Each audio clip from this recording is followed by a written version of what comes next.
Make a motion to open the meeting. Second. Mike, it's all yours. Well, we took the week off last week to try to get caught up with stone.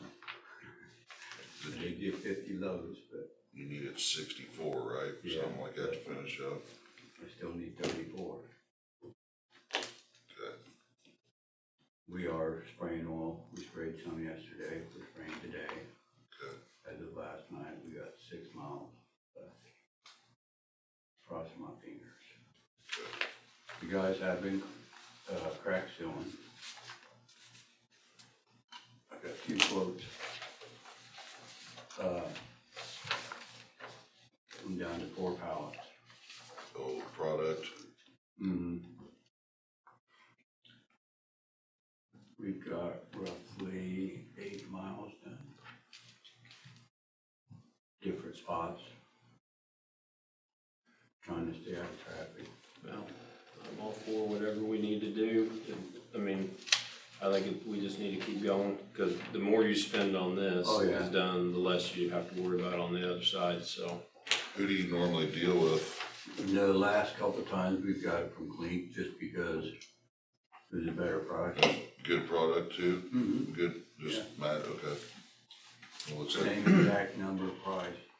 Theirs is 75-pound boxes, but if you look at total weight, 42,750. Clink's was 45,000. Make that in cheaper. yeah. Clink sells it now? Yeah, they have. Guys got it. We've gotten it from them for probably 4 or 5 years now. I'll make a motion to go with Clink Group for the crack and joint sealant with a cost of $31,500 versus $32,062.50. And is this what you think you're gonna need to be able to get We finished just out buy- time-wise? We just buy a truckload.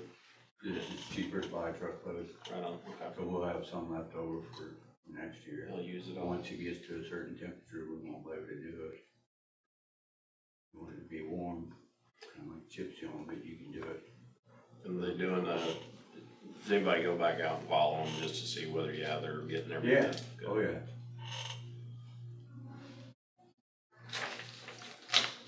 Put Evan on that job.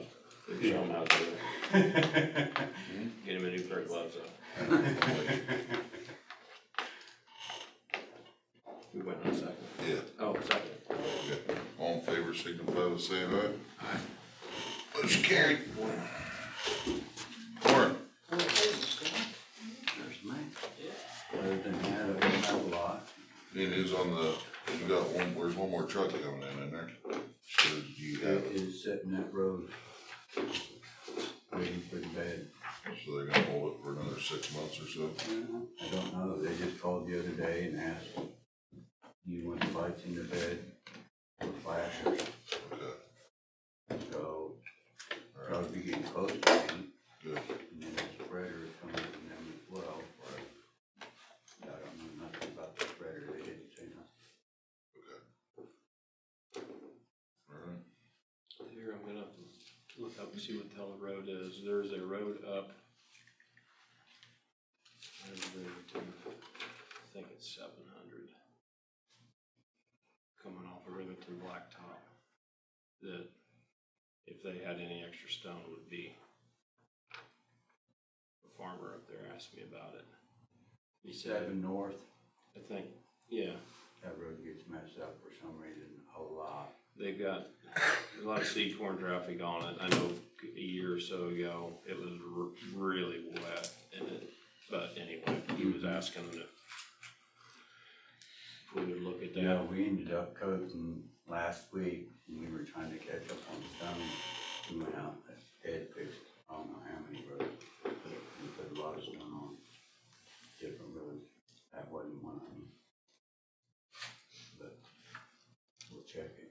Okay, thank you. Alright. Were you still wanting them to sign the unofficial detour reimbursement contract? Yes, if we could. What is that? The one you talked about last meeting, was it for the state The highway? state, did you have a chance to look at that one? Which one? The reimbursement contract Yeah. for the detours? Yeah, I didn't have any issues with it. Yeah, 'cause she emailed me and asked me about it.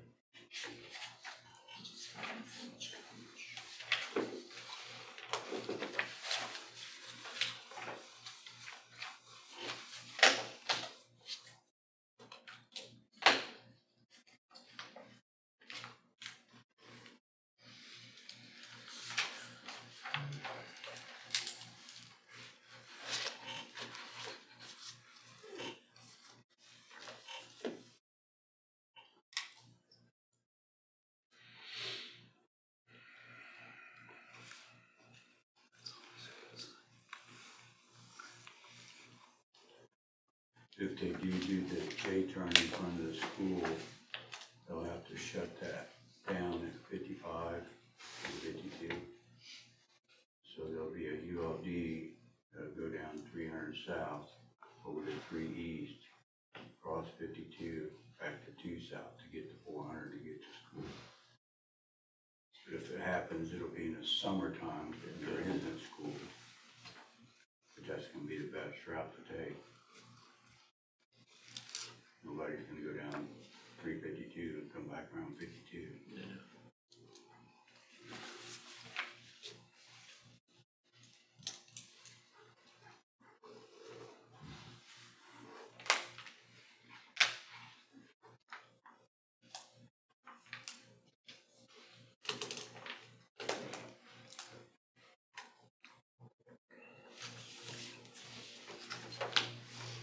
I'll send it, let me send it to Michelle, that way. Are you still planning on finding a heavy traffic road to find the triple seal?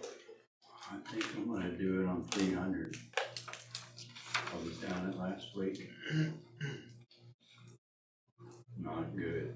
Are you talking 3 north. east of me? Mm-hmm. That is terrible. Do you think, I don't know if it's cause he's going that way cause the 18's closed or what. 'Cause you can see a lot of black tracks going out of it now. Yeah, it's gotten bad this summer. the problem is it's like, It so just Glenn, out and spidered it. Glenn said that has it been since Collins was in that thing got chipped? There was a spot through there somewhere, and I don't know for sure, that we did grind up. It's been 6-7 years ago. Chad's looks like it's decent, but that mile From 7. 600 past Chad, where you get that black, and that black's kinda like self-healing. You look on there, there's no cracks on it or nothing, but you get past there. It's terrible. I almost wonder if you're gonna have to bow mag it to get it back. I don't know, maybe we're gonna try to patch it and see what happens, 'cause it's on community crossing this year, so. You have to code it. So when do you find out what you have for next year? Well, we're starting to look, and then if you guys pick a road that you want it done, because we'll have to turn it in October. And so you won't know what you get from them. You'll already have No. done your budget for the county. Yeah, and then we go through and pick, and we're gonna try to apply for $1 million. And then wait till they give us what they give us, if they give us anything. Are there years that you don't get anything? Or There can be years you don't get anything out of it. So, I don't know, 'cause like a pool, basically, or how it Yeah. scores. They've also recently changed how the program's working, so it's the pot of money's been lowered as well, so, From $1.5 million to $1 million, and then, you know. which they did rule out cause they were gonna make you have the wheel tax in order to apply for it, but they did pull that back, so that wasn't the case. Well, my opinion would be on like for the triple sealing and stuff, pick a heavy used road, and if we can just do some of them every year or whatever, at least. Right. You know, there's some roads that just don't have it, they don't have that traffic on it, so it doesn't have to be like that with those, the heavy ones for sure. Yep. Okay. Thank you, sir. Alright, thanks, Mike. Thank you. Have a great week. You too. Hey, Mike. Yep.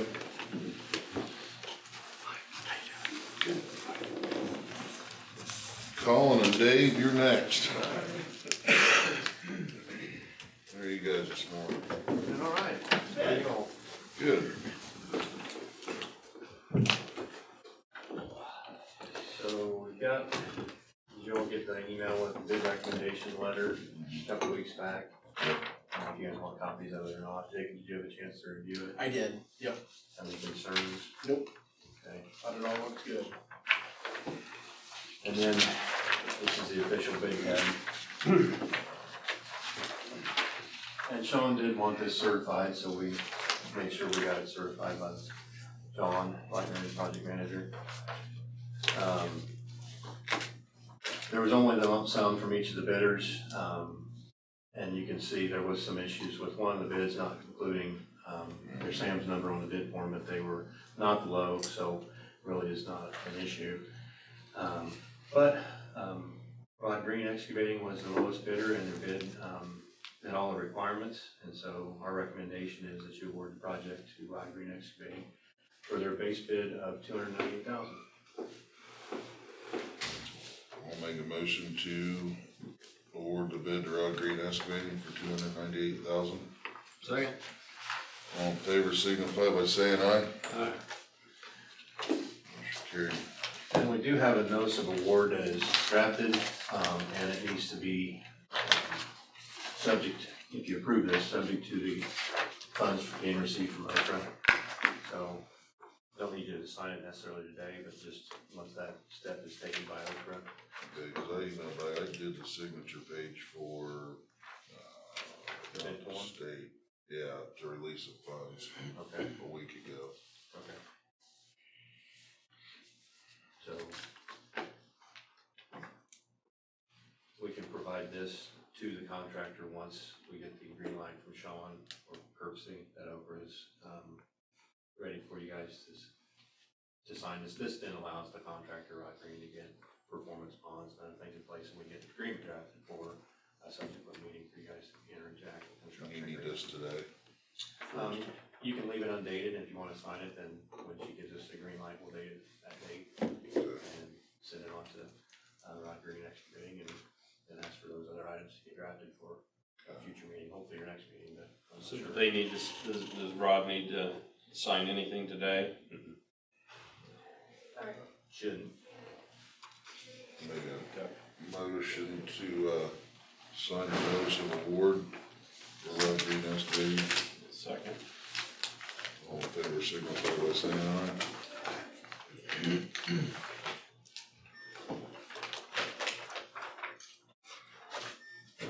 And then we do have the, original bids from all the bidders, that we can either return or if you wanna return to the bid bonds to the bidders that were not low bid.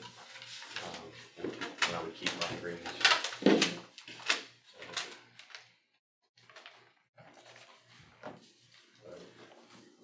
Best we need a copy of this. Probably, yeah. Take it, you can just send it. I'll just, Amy, do you need anything from them or? I don't think so. Okay. They don't have to sign anything today. should not. We'll get the agreement drafted and their bonds and everything that are required, which they can sign whenever they return to us. And then have it on your agenda.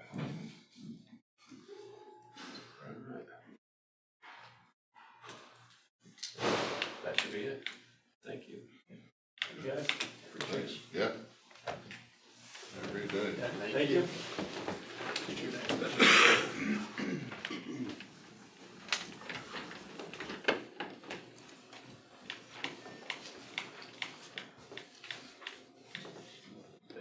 Should have run through some things. Have you talked to Darren about, canopy? Yeah, So here is twin lake or twin, Twin Lakes Yeah. campus.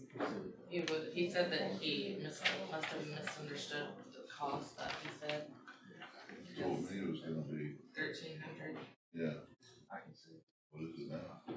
12,700. Are we getting like a tent and awning covering the parking lot? No, but yeah.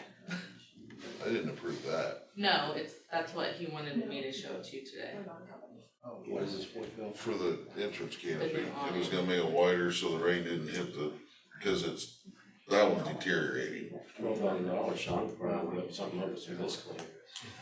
But he said he reached out to Lafayette Tin on it, but he hasn't heard back from them. Yeah. It seems a little ridiculous. I mean, my God, That's what Darren thought too. I can buy a tarp for a semi, which is half of that, or twice that, Yeah.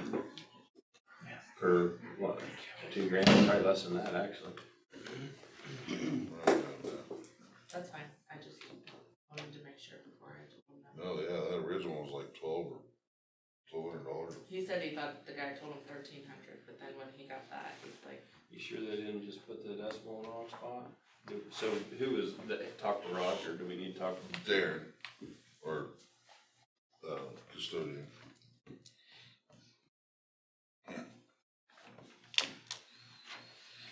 so tell him to find someone else. Yeah, or, There's one up north of Monticello. Better be. Yeah. Minutes from July. make a motion to approve minutes. Second. All in favor, signify by saying aye. Alright.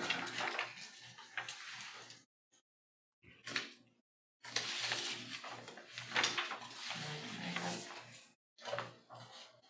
two payroll.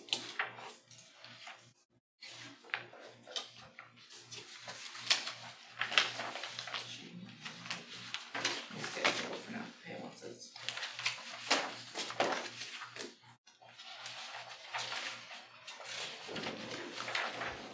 Make a motion to accept pay at once claims. Second. All in favor, signify by saying aye. Aye. I'll make a motion to approve payroll. Second. All in favor, Aye. Monthly claims. Make a motion to approve the monthly claims. second, oh. All in favor, signify by saying aye. I'm on the lake.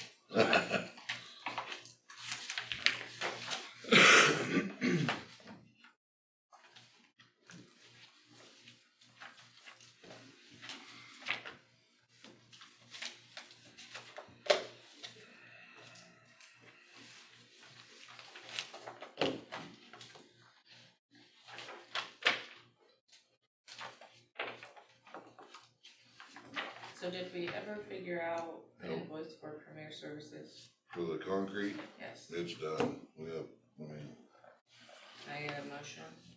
So is that the spot that was right up here on? for the drive, we got done a little too soon. Although Matt didn't have to take it out to put the tile in, so. That's good. It's for $6,000. Yeah. It's tied in with everything we're doing in the jail. You still want approval on doing, Yeah, I remember. make a motion to pay Premier Services. I'll second it. And then lastly, I have I just kind of telling you and have Phil sign it. It's an engagement letter for Peterson Consulting. They do our capital asset plan each year. They usually get it done beginning of January of the following year, but they sent out engagement letters just to kind of I'm already married. explain what they do and the cost of it. It's $3,420. It only went up like $100 from last year. What they do again? They do our capital asset plan, so all of our capital assets they put into a spreadsheet and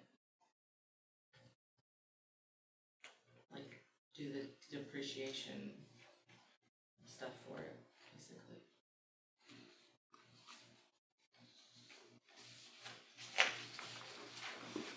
This is an annual deal. Once a year, yeah.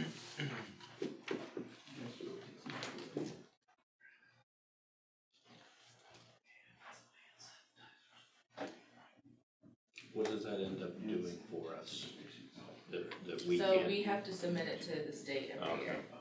It's a strict state requirement. Yes, So the depreciation that you're talking about, that is not really depreciation because we don't have to depreciate, right? no, it's just, they kind of break it down on the spreadsheet for each thing. I can show you, like I can send you a copy of last year's, just to kind of look at it. I mean, they go pretty in depth, I feel like. Right-of-way, roads, bridges, regulate drains, land, construction, building, vehicle, machinery, and equipment. So it kind of puts a date on an age and stuff like that. And that's probably one of the cheaper bills that's gonna cross this desk, so. You wanna read this first? Yeah. Where are we at on getting that paid? I just mailed it yesterday. Oh, wow. Matt wanna pay? She's good. Didn't think you were charged us. I usually pay right away when I get them.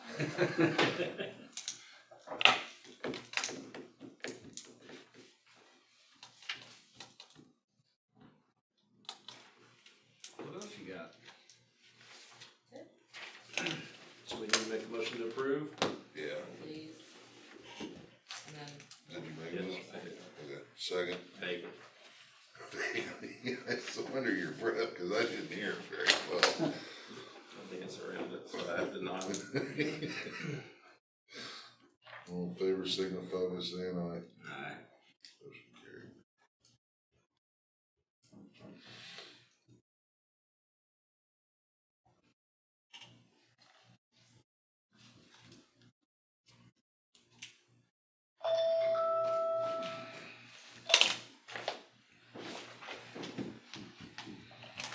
Just solid for you there. okay.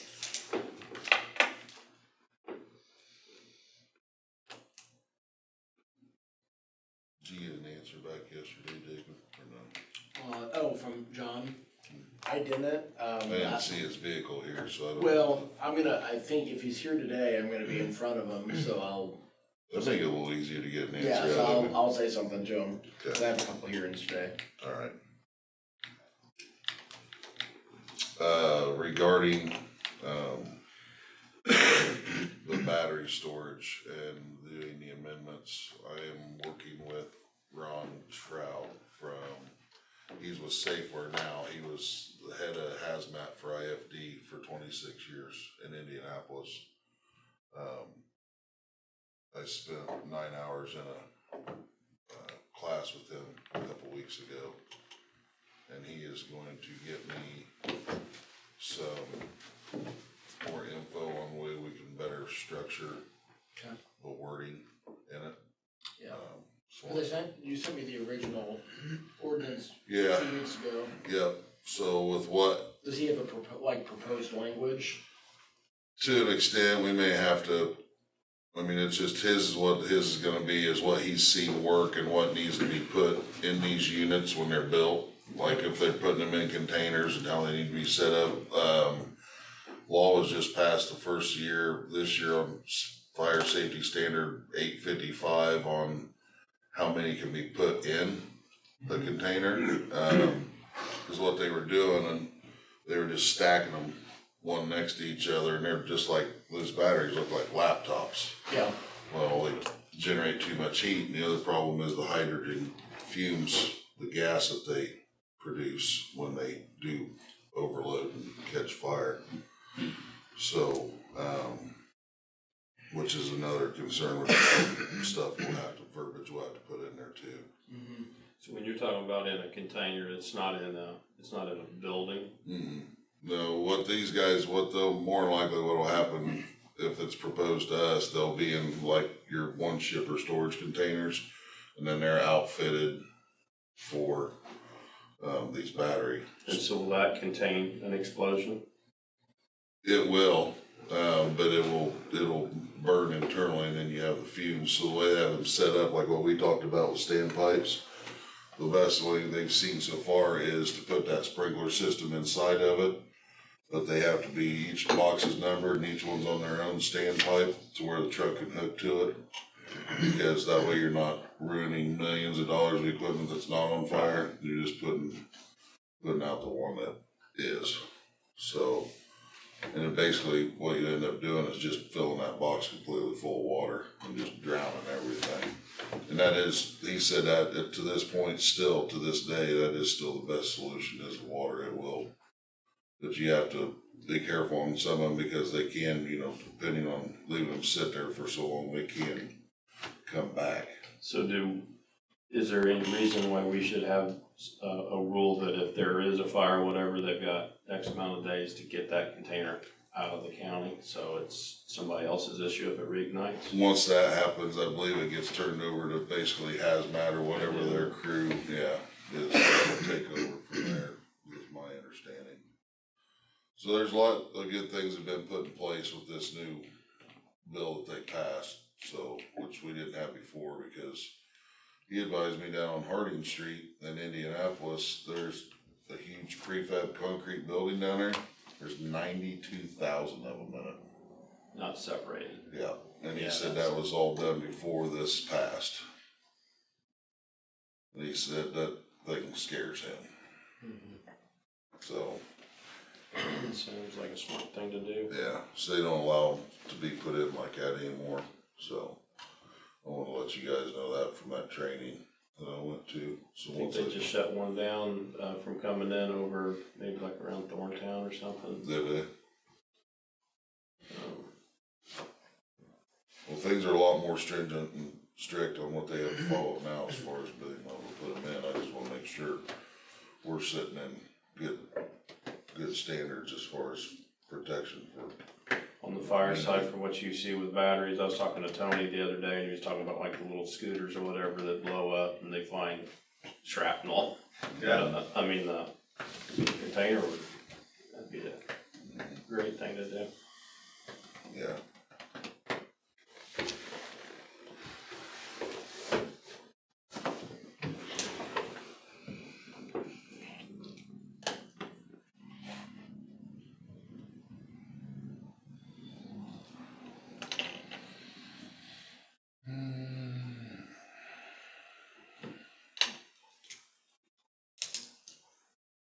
Are you an attorney for any of the school boards? For Rensselaer. I have some questions for you at some point. Yeah, for Rensselaer. Just trying to understand how things work. Yeah. They're fun. Well, and a lot of them too now, it's gone away from local council, and there's firms in Indianapolis that represent a lot of school districts, because they have lawyers that specialize in education law, so a lot of them, they'll have a local attorney, and then they'll have like special counsel in Indianapolis, so that's pretty typical. Are we getting hold waiting on Sam or? Jason. While we're waiting, I'm gonna ask my question. Sure. Never mind, you just showed up. My question's gonna be, why would the school put a building into an LLC and then lease it back to the county? What is the reasoning for that? I can understand doing it if you're in a tax issue, but you're not in a tax issue, so what is the reason? The school put a building in the LLC. They did it with Prairie Crossing too, and then they did it with Otterburn just now. Yeah. Put it into a building LLC and then turn around and they're leasing it back to the county. Back to the county or the corporation? To the corporation. Which school corporation? Which makes me wonder if that's just a way of putting funds in an account that now they can do whatever they want with, but hopefully I'm wrong on that. It's possible. Let me think about that. Morning. Good morning, Jason. Those are two hardship applications that get passed on from the building company. Whatever policy is written is you guys to determine. Each one had about 24 pages worth of supporting documentation. I didn't kill the printer printing that, but They all have the same stuff. yeah. So I just printed a copy of our bill and their initial application. I like this one. He's dead. Yeah, pretty much straightforward, and it's in there more than once.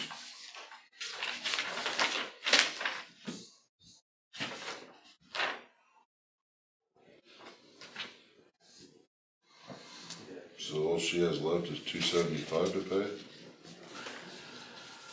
There's after a lot. Medicare and insurance and ARP. That's the way I got it. And the bill's technically for her, not him. So, it's in her name.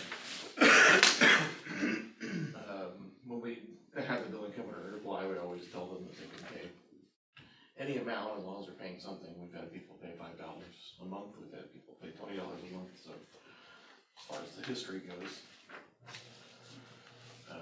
So what's her total? Am I missing that, or they did pay that part of it and she has left just $275? No. So the full amount is the amount due. $1450? Yeah. Maybe my printer.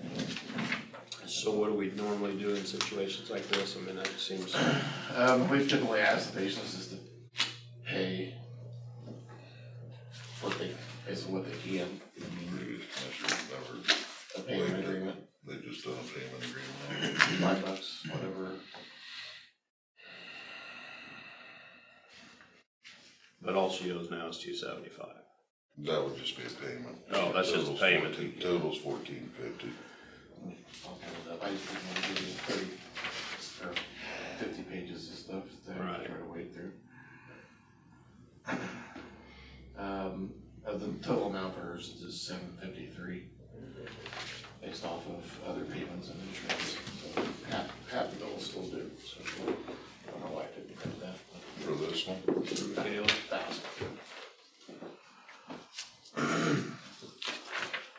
Okay. You can just wipe this one off and Michaela, sorry. I'll take care of it.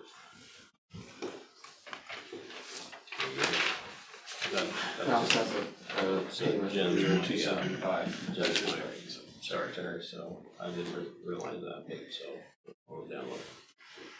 Okay.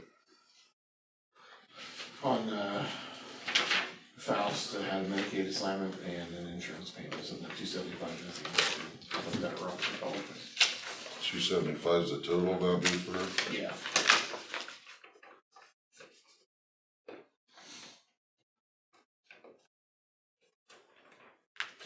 Reach out, see if she can do like $5 or something a month. If not, then we'll figure it out the next meeting. Okay.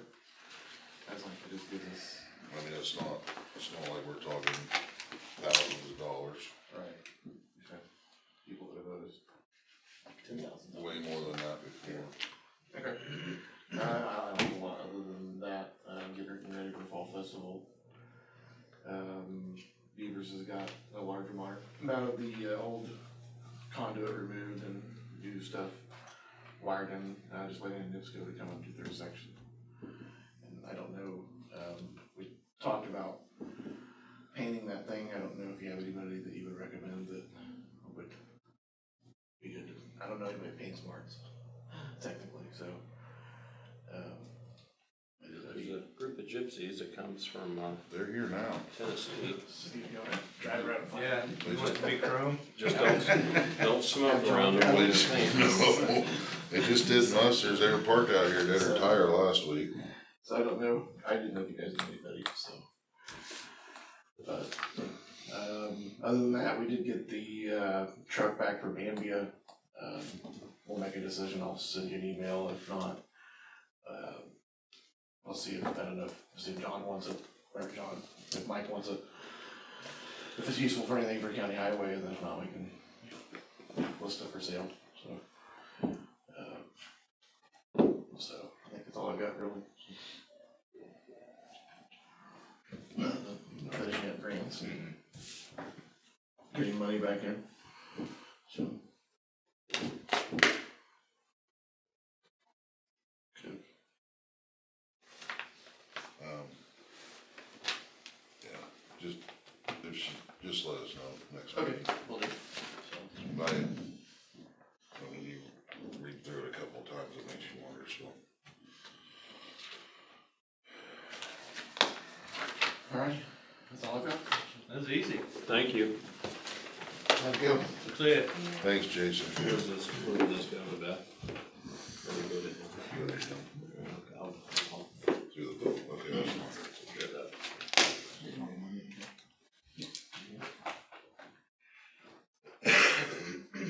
Don, you wanna come on up, sir? Sir. You gonna be as easy as Jason? Yeah, pretty much. You need some more gadgets. I know. Well, I need my toes stopped hurting. That's still leftovers from the fair. Did you get all the bruising healed up? Almost. Almost. You were Sorry, I'll see. I need that back. You get this. You can have that back, I saw invoice on it. Yeah, no. Nope. Here you go, John. You don't want all this. Here you go. Thank you. You're welcome. Yep, I'm just gonna run down this real quick. Basically, it's just a catch up. So we completed our emergency vehicle operations annual training out at the Vent Center parking lot. We did over 2 days. And the ILEA instructor come in to do that. So everybody in the front and the back of the building are now certified for another year. And the staff got a chance to drive the new van. So they went through that van to make sure they knew how to operate it, load it, unload it, and drove it through the cone pattern. So we have that done. Days of training was completed for all the correction staff. So they're all certified now. So that is good. Our annual firearms quals are going on today and tomorrow for the road deputies, the jail matron, the courthouse security, and the correction staff that are armed. That's only 4 of them, so we will get through that today and tomorrow. We're doing it noon to 8. So any of you guys feel like you want to come out and see what we're doing, we start at noon, 2, 4, and 6. So you're welcome to come out and see how that rolls, but we'll get our annual quals done. Deputies will be the heaviest load. They've got their duty weapon, their rifle, and their shotgun, and they're less lethal. So requalify for that for the year. Something new, Indiana Sheriff Association is putting on now an annual trainer for deputy sheriffs instead of just the sheriffs. So that takes place on September 9th and 10th, and we're going to send 2 of our deputies to that and try to get them through. So they can go to it once every 3 years, so they can see what's going on, latest and greatest. And the agenda is specifically aimed towards deputy sheriffs, training and all that. The new jail policy was approved by ISA at the annual summer meeting, and so that is now being distributed to the sheriffs. So we're gonna have to go through our current policy, new policy, and just like ILEA with their use of force standards, we have to match them all up. So there'll be changes in jail policy on how that rolls, on everything from emergency vehicle operations to moving inmates to wrecking to you name it. It's all being changed by the state. Matt's done a great job out there on the building. He pointed out to me the other day, we got some exterior blocks that are cracked on the southwest corner of the jail since the wall was sealed and painted. So I don't know if you have a chance to just swing by there and look, but the paint and the tar and everything that was on there is now separated where those blocks have moved. So all I'm gonna do is get a hold of Mr. Wise or somebody, get some quotes to be able to see what it would take to grind it out and fill it before we backfill it and cover it up so we don't put dirt over cracks in the block. So I'll take care of that. But So it just needs tuck pointed then, it's in the mortar? Yes, in the mortar, yeah. So, but if you know more about it than I do, so just take a look at it if you get a chance and say, yep, you're on the right track, or no, we need to do something different. New HVAC guy seemed to work out really well. Super nice dude. Jack's a good guy. I took him around to show him the plumbing problems. He's like, yeah, I don't do plumbing. So he did have a guy that was out of Attica. Yeah. And he did a nice job. Super nice dude, and fixed some things that had been fixed before, and now they don't like it anymore. Was it a difficult thing to fix? No, you just have to know what you're doing. You have to have some experience. The guy that was up there had been in business for quite some time, so he went through it. I walked through with the jail commander, and he was like, yep, this is this and that is that, and he seems to know his stuff. So thanks for that. That was super helpful. Fairgrounds, we're picking up clean supplies. Felt weird about going in there when the ladies still live there. So, I picked up enough cleaning supplies to get us through the fair, so we didn't have to buy any toilet paper and all that, so. Right. I'm gonna get over there and we're gonna take the rest of those cleaning supplies on those shelves, the shelves to store them on, and then that one refrigerator out of there. You need the one for the jail currently, right? Right, so we've got that regular, what I call your kitchen refrigerator freezer, that's gonna go in the new building. The, commercial one, if we can hang on to that and somewhere until the one that's in the jail now bites the dust, then I don't have to go spend 20 grand on it. You're talking about that, the The big, big one, yeah, so if we, I mean. You're still all right with that? Oh, yeah. Yeah, okay. Even if we could just move it off-site somewhere, even if I need to make room in that container. well, it's probably good right where it is. Yeah, until we get everything figured out with that, let's leave it where Okay. it's at. All right. Do we need It's in a to, controlled environment that way. do I need to go out and just unplug everything? There's no reason to have really Yeah, just open anything. the doors up and Yeah. plug them, yeah. Yeah, we talked about that a little bit, it's just kinda waiting for Well, we're down to the big stuff. the last exit, so. Yeah. So We may I have to was, have John go out and help move out the big stuff. there you go. I don't know, depending on if the big stuff's gone. I'll check. I'm getting freed up here. I haven't bothered him too much, he's been trying to put fungicide on. So we'll get back out there, either today or tomorrow and get the rest of those cleaning supplies and those plastic shelves and get that put out there in the new fairground building, so. Fairground is cleaned up from the fair, lots of positive feedback from fairgoers. I didn't know if you guys heard anything, any positives or negatives, but obviously it's that time of the year when we're taking a look already next year. So, we did set the fair dates, for next year, Tuesday, July the 14th through Sunday, July the 19th. So we'll start putting that out there, so it is available to everybody. The metal for the Boy Scout roof and the door trim for the new building will be delivered by Denno's this week. We're gonna put it in the Boy Scout building. And then I'll get with the guys and gals and we'll figure out a time to get together over there on a Saturday or Sunday and get up there and screw that down. Do we need to take 1x2s and put it across that roof before we put that metal on, or do we put that metal right on what's there? No, it'd have to be furred out. Okay, And that bottom has got a belly in it, so that I told Brody how to do it. okay, all I right. said I'd help if they need help, but Okay, well, try not to bug you, because we bug you enough, but if we run into a problem with that, I won't hesitate to take some yeah, feedback over the phone. I walked through it with him, but. Okay, good. Okay, so that's over there, and then, he's got that stuff that, goes between the doors, so that shouldn't be too hard to put on, we'll put that on. Our brick flyers are still trickling in, I got 2 last week. So we're still making those. The NIPSCO building for the new building is now coming to the fair board. Do you want that routed back to Beth like it was with the old building, or do you want us to pay it out of that That should stay with us, shouldn't it? that fund? For the new building, yeah. Yeah. Is that where the money comes into when it's rented out back to us? So that was my point, right, to that, so when we rent the money out, if it goes back into the new building account, we could just pay the electric bill out of that because you're bringing money in and paying money out. Have you had anybody interested in renting it, or? I've had 2 people that reached out there looking at it for November. So, one of it would be, Tommy Grettencourt's daughter, Nicole Sperrenberg. She's wanting to rent it out for her sister. I don't know if we need to advertise that, I mean, with the facility the way it is, I mean, it needs, as far as I'm concerned, needs to be rented year round. Yeah, absolutely. I mean, they're reaching out to our office though to book it, correct? Oh, yes, ma'am. That's why you got the keys. And did we do anything with the, building at the county home? Did they ever rent that out? I don't think. The Friends of the Village, not yet, but there is possibly somebody interested in it. Oh, I good. just haven't had a chance to talk to you guys.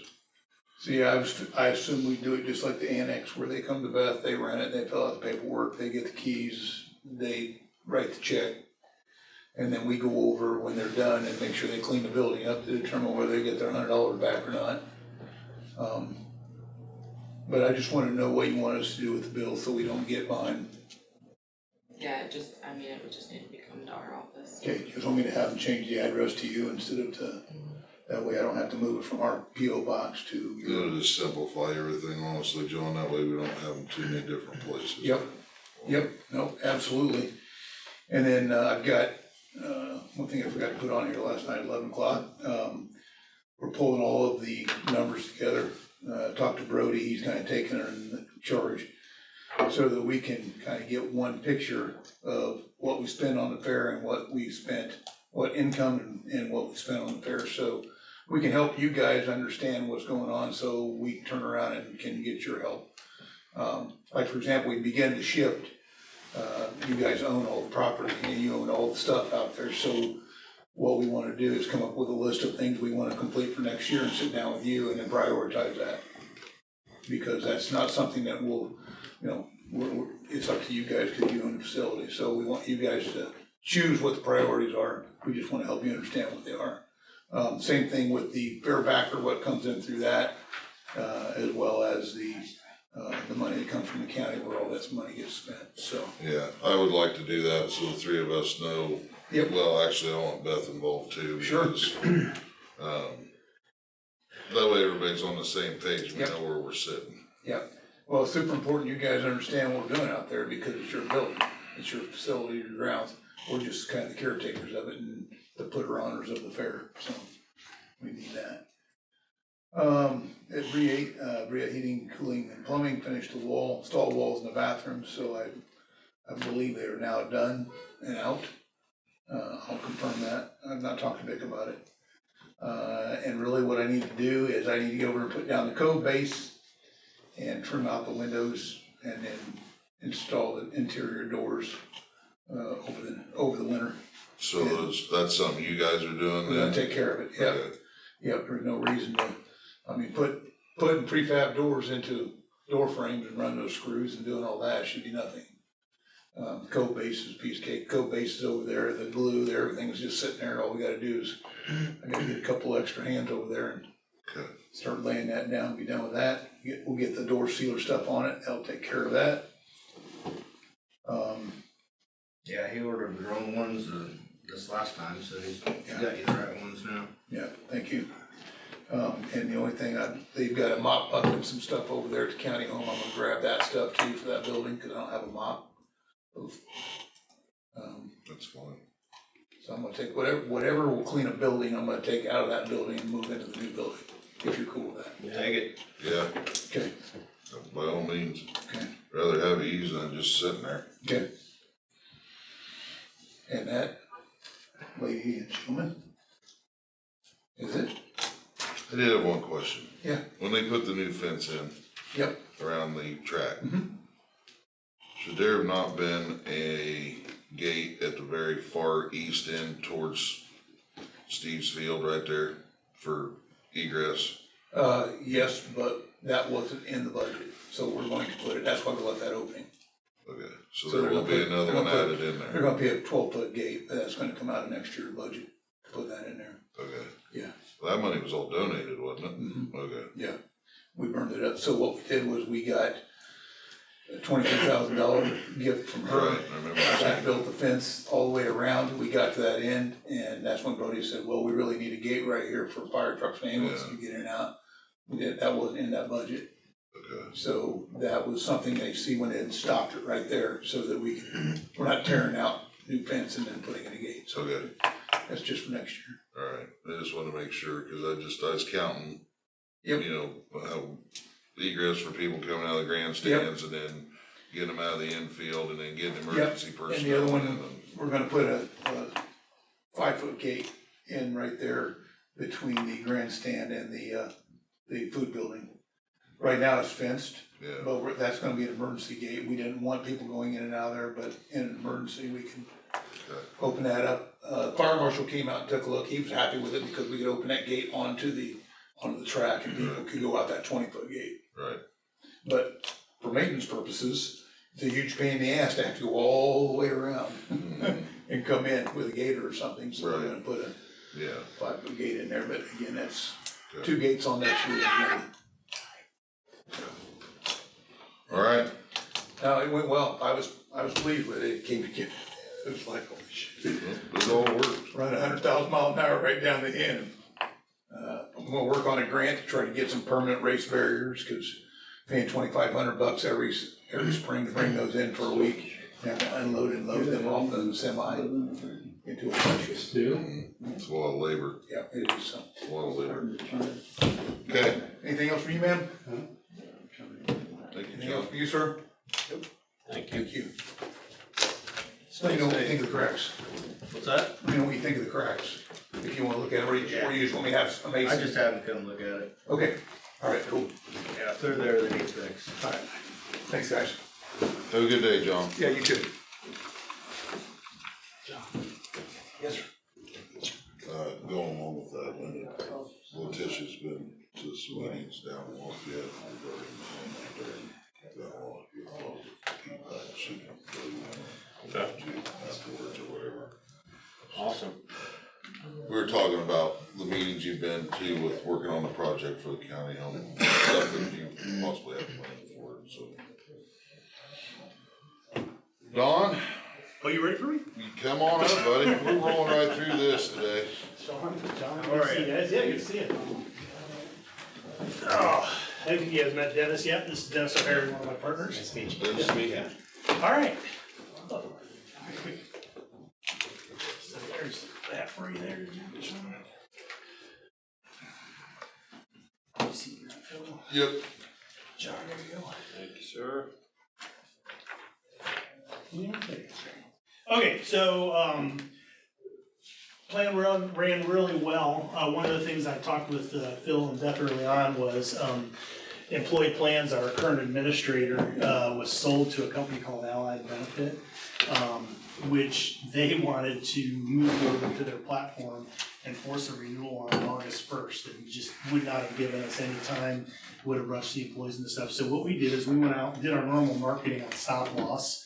But also, we had to look at some different options. One of the big options that we have that the county is really taking a good advantage of is the medical claims reimbursement pricing. So, and on a reference-based model, fair market pricing model. We wanted to keep in that same process, but each TPA uses a different model. So then what we do is we dig into those models and how they charge us to really do that repricing. And I think what we've landed on is actually a great option. It's with a TPA locally in Indiana out of Anderson called Unified Group Services, UGS.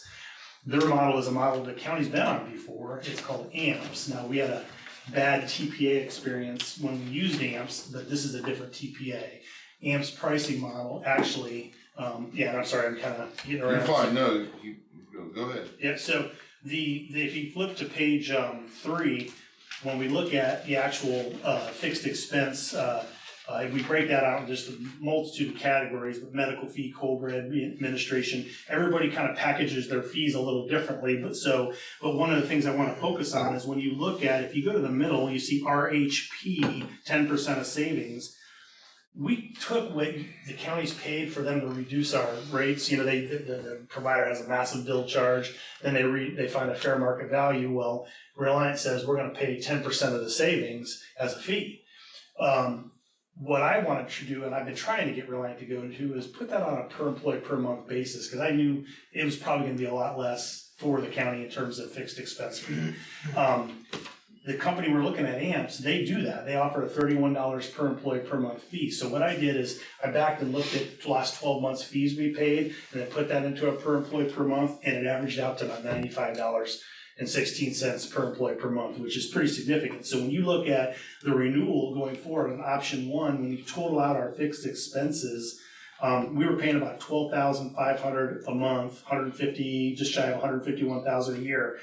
Going to UGS, we're going to save about 36%. Mainly, it's driven by that fee.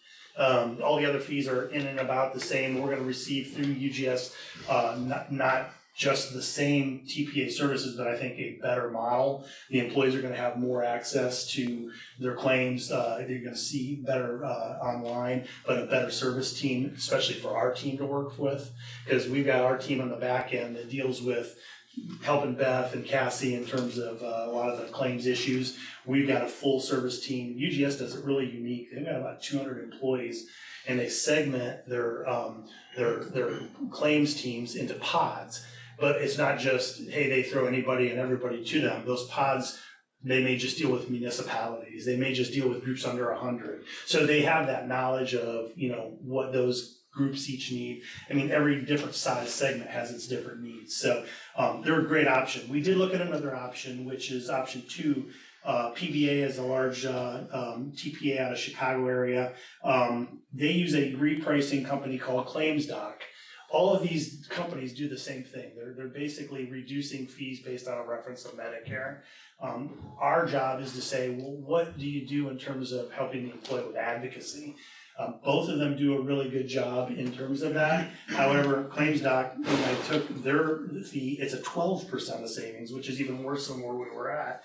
So when I look at your last 12 months claims, it came out at about $114. So we narrowed back to UGS, and that's kind of where we settled on. We've got groups with UGS. They do an amazing job. So we were pretty comfortable with that. They're also local. Yeah, they're local where PBA is not. The $3,000 implementation fee with them going to a new TPA because they're setting up documents, we got that waived. So in all, we're looking at about, as I said, a 36% savings on that. If you flip back one page to stop loss, that's kind of our big driver in fixed expense, obviously, is what we're paying for premiums.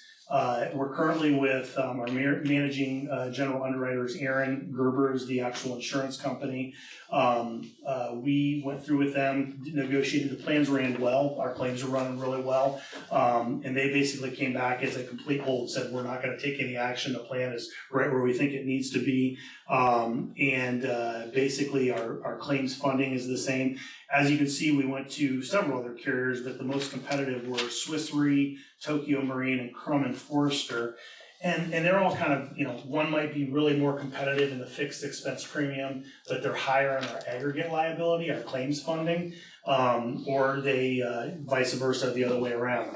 In the end, the closest was the Swiss Re, but they had one concern on one particular member who had some claims going on. Aaron didn't have that concern, so we went ahead and basically it's a 0% stop loss renewal and claims funding, so no change in the liability. If you go to the next, go back 2 more pages to page 4, I've summarized the whole thing. So kind of our current year, I've added in the claims expense and then the premiums, but then I also put in the administrative fees. So when you kind of go down the right column where it says at the top firm 8125, I'll explain that in a second. No contract change, everything remains the same. No increase on claims, aggregate claims funding or premiums. But then I added in the administrative fees. So when you factor in that fixed expense, our fixed costs at a total are dropping 11.05%. And then the total maximum liability. So that means everybody gets the plague, claims go terrible, you reach an aggregate claim. We're actually dropping that by about 4%. So in the current year, our maximum liability was about 1.15 million. We're going down to about 1.07. Expected costs, remember that is what they expect claims to run at, which we've actually ran ahead of that. I think I believe we're running at about 60%, 65% of expected, which means even where they targeted, you're still running better, which is why we're seeing a good renewal on the stop loss. Expected, we're dropping about 4 3/4% or 2/3% drop. So all in all, it's a very good renewal. The heavy lift, not really heavy lift, but the disruption is, we've got to make a change to the employees. There's no change in benefits. We keep everything the same. From a payroll deduction standpoint, it's completely, you are taking a small decrease in fixed expense, but all in all, the plan's really running about exactly where it's at. So it's completely up to you on what you would want to set from a payroll deduction standpoint. What's that? No, yeah, that was a mistake, I didn't Yeah, correct my yeah. mistake, yeah. We're not getting to that. The broker fee is not jumping up, we're at 35, I think that was a typo. We noted that when we talked about it before, I didn't make the correction on here. So, but all in all, it's a pretty good, it's a very good renewal. So going back to the firm till 8/1, Yep, yeah, so what that was from an underwriting standpoint, they basically cut off the claims, we get out early, and they say, okay, we're gonna look at claims through the end of May, or the end of June. I think this one was the end of June, and so, what we didn't want them to do is say, well, let's take one more look, when they give us this renewal, let's take one more look at the end of July. The way you're running it would have been fine, but what happens if something creeps up? We want to try to get the best renewal we can. So I mentioned something to They're Phil and Beth. basically trying to force our hand. Yeah, which in a good renewal set like this, I mean, you don't know what's gonna creep, we don't know what could pop up, someone could have a heart attack, whatever it may be. We don't wanna affect that, and then all of a sudden they come back and say, well, no, that just changed. So they'll lock that in. We went ahead, we're not committed, but I went ahead and said, just lock it in so that they're not looking at it, so that you all, when you give the formal nod, we don't have to say, okay, now you have it. And then they go, well, wait a second, we need to look at claims one more time. So we went ahead and just kind of locked that in. okay. Again, it's not a contract, it's Yeah. just trying to secure the This best is number. legit, this is what Yeah. our actual's gonna be. Nothing's changing, yeah, this is it. Good question, Vince. Which they brought a significant savings to us on this, so. Yeah. Plus and what I like about it is with their team and working with Beth and Cassie is if there's, and it's already been proven and they can attest to this. When there's an issue, they don't have a problem, they will jump in and it gets taken care of. Yeah. I mean, quickly, which is huge for. Problems fester a lot bigger when you ignore them. So we try to jump on them, and then the good, the bad, and the ugly, we'll come at you and let you know exactly what's going on. That's the big thing here, so. Okay. The principal renewal, I talked to you about that. Let me just pull, I just got word on that. Let me just pull that up. I'm not looking at my text here. I just wanna, so basically, they, came back. Remember I told you they came in kind of high on some stuff. Right. Let me just, yeah, here we go. Originally, the life came in at about an 8%. They went back and dropped it to a hold. The long-term disability, which employees pay for, came in at 20%, and they tried to blame it on demographics. And as you and I talked about, well, you underwrite that. There's still, to adjust age change, they dropped it down to 7%. So we went from 20 down to 7. We got them down there where they settled. STD went from 9.8 to 5, and the dental, their trend is about 6.8. I don't like to mess with trend too much because next year we'd get walloped. Yeah. So they kind of held it at 6.8. So overall, the total increase is 3%, which really represents about $200 a month, $250 a month. I think from the standpoint of where the demographic change is coming out of, we came out of a rate guarantee, a couple-year rate guarantee. Everybody got a little older.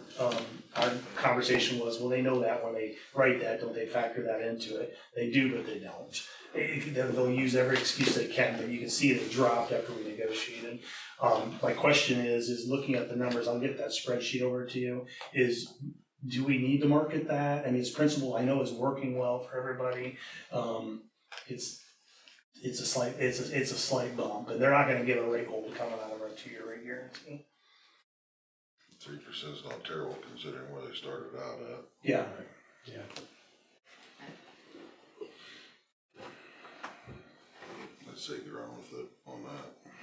Okay, I'll give That's you. fine, I mean, it's up to these guys. No, I agree, 3% is better than 20%. Yeah, I mean, it's kinda like they just threw the ball out there and see what happens on the way back. It's funny, AI kicks these out, and so that's why we never take a first initial renewal. We want the human element on it, so we pull it out, and there still has to be that part of it.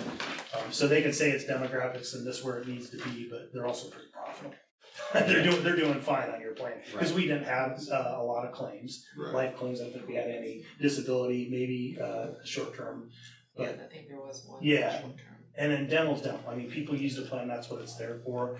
But trend increases, just dental costs are constantly going up. Yeah. So they look at our. It's actually beating medical right now.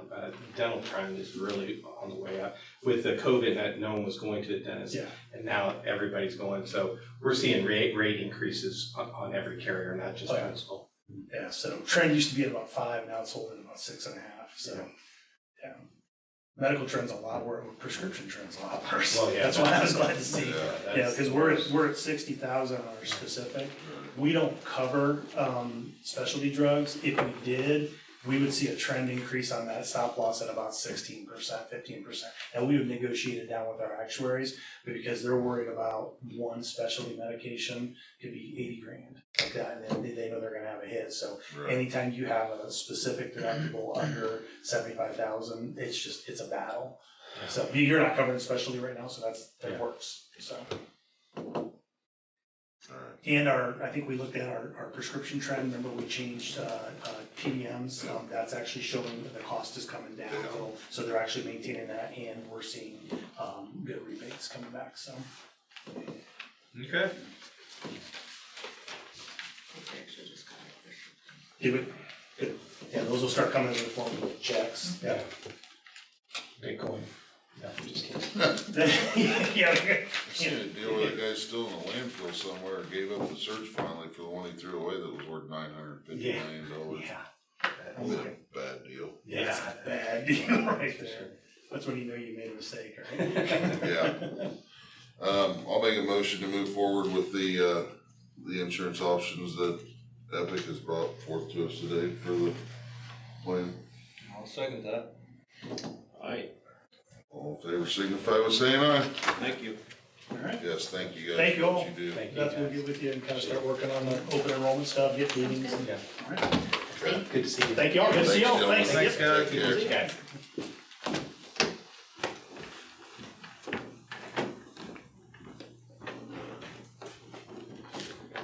This meeting's going way too easy, we're saving money. Tough negotiator. Something's coming. Huh? Something's coming. Good. Optimistic. Optimistic. Summer afternoon nap, you're ready for plastic.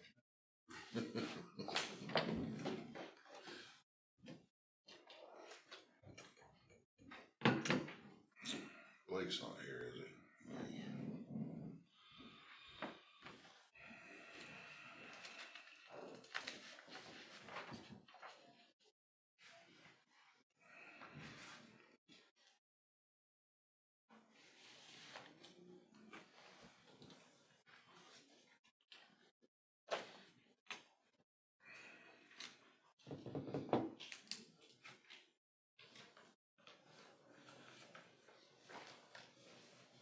All the stone has been ordered for the Space Force stone. Yep, talk to Reed about that. Yeah, so, I already sent him a check.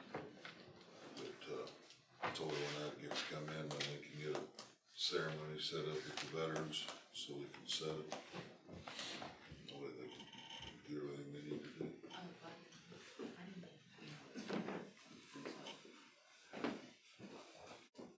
Okay. Matt had to turn things up, right? There he is. Oh. We'll just go ahead and bump you first before we get to we got a few minutes for the drainage board meeting. That'll work better for you anyway. Alright. Second, first half pages. Did you? They have it somewhere. Sorry. You're good. First half of the page is what we talked about last month. So then you guys mentioned, hey, what about savings for different deductible options? So you go, currently we have 10, you go to 25, you save 7, 50, you save 16, 100, you save 28. I gave a list there of just the recent property claims that we've had, just to kind of give you guys an idea how often do we have property claims. They seem to become more frequent, but they've been eluding them with the structures of our buildings. They're, we don't have shingles, a lot of them are metal, brick, frame buildings, so it's a lot of those. At that point, we'd be paying out of pocket versus our deductible. Correct. You know, if you go the 25, 2 years, 2.5 years, you kind of recouped the difference. Yeah. The 3.7 or whatever on, so basically 4 years, and we I mean, save the 100.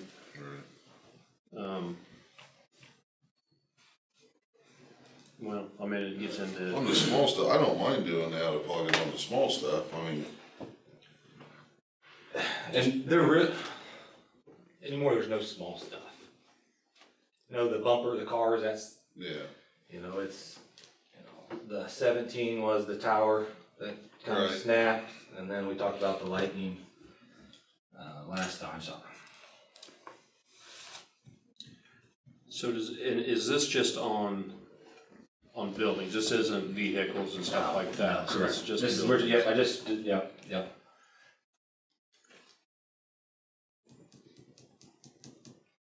Personally, I kind of lean towards the 100, just because after 4 years, but it's a pretty good risk, but.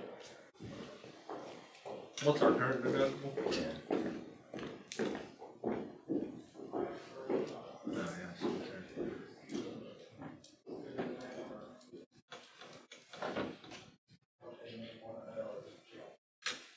Yeah. Then since we're halfway through the policy cycle. So if we went with that, I just did a whole year to give you an approximate idea. So if you went obviously with the 100, you're talking now 14 for the remainder 6 months. And this isn't set in stone either. We could change it when we sit back down and So you're willing to negotiate lower, right? I'll do whatever I can. Okay, that's what I like to hear. We can negotiate whether it gets passed through, we'll see.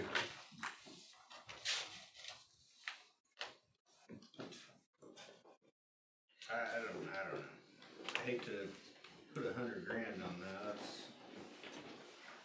basically like not having insurance then. Well, for the dollar amount though that we're looking at, I mean, Yeah, how much are we covering though? 10 million?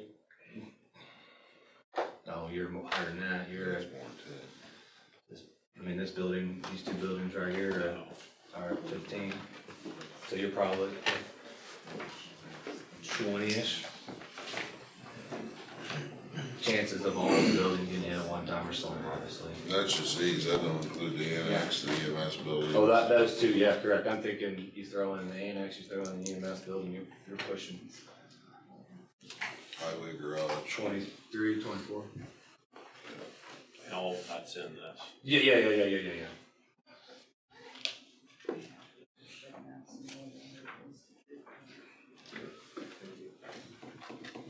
Well, whatever you guys are comfortable, I mean, I'm comfortable taking the risk to go to 100, but, you know, by all means, if we think that's too risky. We get 3.5 years, we've got it back, but, which is, I mean, that's a pretty good return. Our last claim was in 21, 4 years ago.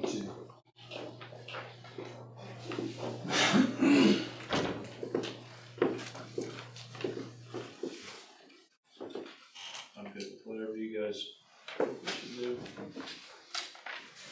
That's what I've had to do on our farm, just because things have just got stupid.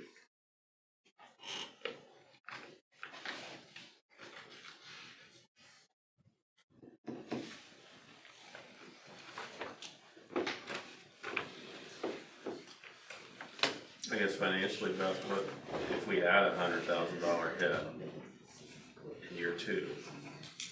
So you go 2 years, then basically your 40,000 is what your payout is. What we would have to pay? Well, I'm just saying with the savings of that 28,000, you know, so at year, you just make that 30, so you make it 2 years and then you have a major thing. Not really 100 that you're out 40. Because it's hard to save that, but.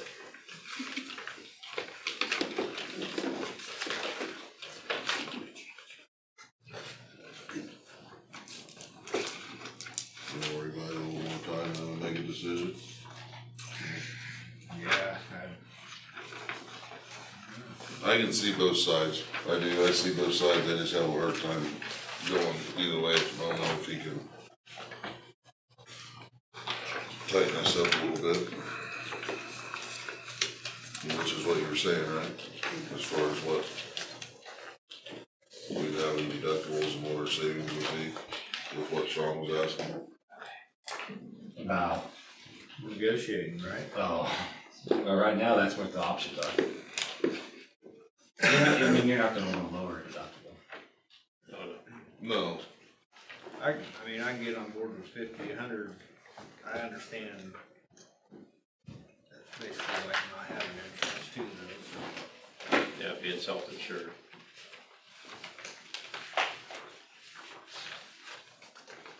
Well, up to 16 on the 50,000, to make it 2 years, you're only at 32,000 then, so. well, would all of us agree, just because we're on, this would be on an annual, right? Yes. Would we all agree to start out the first go around on the $50,000, if we all agree to that and see how it rolls? Well, you're really running for 6 months-ish. I mean, I can get on board with that. I just, the 100, I understand, it's a lot to deal with. Yeah, you stub our toe in year 2 and then it's, yeah, I mean, I'm. The only thing concerns me with what we see coming down the pipe next year with everything that's changed, you know, as far as lower taxes, that's good. Oh, You know, it's income, what's not, where we sit. well, then we just maybe ease into it, and is 50 okay, or is that? I'm comfortable with that. It's hard for me to swallow the 100 right now. I'm good with that. Everybody agree on the 50 then? That's savings, we can't do any, we can't ratchet that up any higher. That's where it is right now. You didn't answer my question. That's where the savings right now. Can we get that up to like, I would like to, once it comes back to renewal. so in Which 6 is months, April. we can revisit Yeah, that? March, yep. I'd make a motion to change to a $50,000 deductible. I'll second that. All in favor, signify by saying aye. Aye. Motion carried. Yeah. I added the fairground building. I just pulled an arbitrary number of 50 for contents, just to give me a number to get into the system. Do we have an idea of what the tables, chairs? I'd say you're good there. Like I said, it was an easy round number for me. As far as I know, there were no tables and chairs. There isn't right now, no. And we're not talking a whole lot for $50,000 worth of content, so. No, you're fine with that, just Okay. leave it at that, because we're still, I mean, it's still in the whole, Yep. getting everything figured out, what all has to be there, so. Perfect, and I will, cancel the, builder's policy that we had in place. All for this building, You good with that, or we're, okay? yeah, since we're using for everyone's attention, yep. And then, yep, and then the Oxford School, I will add just the liability for us, since we own the building, or we own the property now. I won't cover the building, cause it's coming down. Okay. Is that something we have to insure? We own the property, just like the bare lot, you know, it's gonna be a bare lot here. But I just list it, so if Johnny Smith gets hurt out there. Well, once it's turned over to the contractor, that's under his. You're talking long term. I'm talking When it's all parking set. So lot. it's all done and it's just But been we- around for 5 years. Well, right now, Johnny gets hurt out there, it's our property. So we wanna make sure we have liability coverage. Tell Johnny to stay off. I do my best in Oxford, but. No, we gotta have it. Yeah, okay, I was wanting to clarify where we were headed. Yeah, I'm not worried about the building, Okay. it's just, Alright, no, that's fine. I don't know if we're gonna buy the front of the little the parking lot there, that little front of the school there, we're between parking lots. I know, but that open area, Right, I mean, it's all gonna be open for 5 years, Oh, yeah. nothing will be done with it, so, yep, alright. I'll get the, like I said, liability out of it. okay.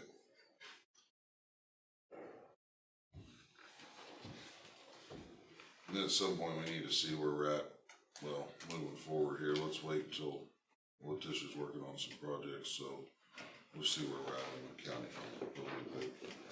I'm not sure what we pay on that per year. Or is it tied in with all this? It's, I can tell you, I mean, not. If it's tied in with all this. It's all tied in right now. Just leave it. Yeah, Okay. okay. Who should I email the cancellation to? Does it matter? You wanna sign it, Phil? Yeah, or Beck? I can, that's fine. Okay. You can send both of them. Okay, alright, perfect. Alright. Sounds good, appreciate it, guys. Yep, Thank you.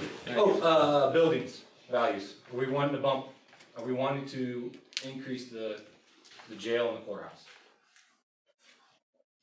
Well, that's what was recommended at the first meeting, wasn't it? Well, we wanted to see which deductible savings we were gonna get, or what deductible option we were going with.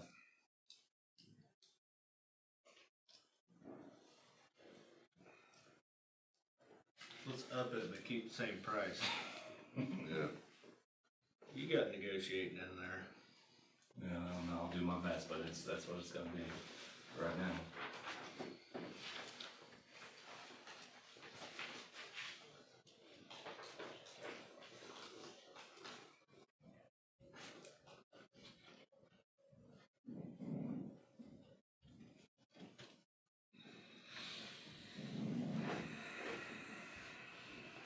The estimate for the increase, I guess, who did that? Is that That's third-party vendor, they're out of Indianapolis, yeah.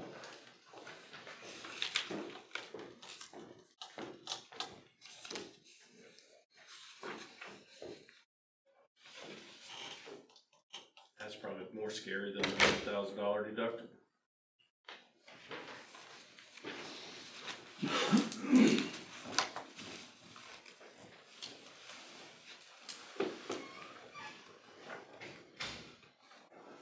Shit, you just got the saving of the 16,000 right back. Mm-hmm. My biggest fear is fire and tornado. We're not talking small ones anymore. These two buildings are important buildings.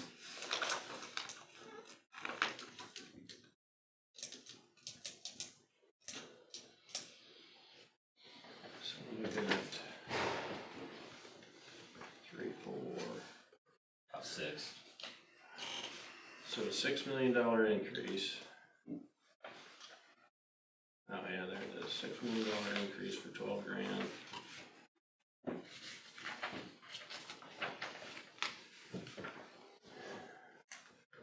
We can't be underinsured on it.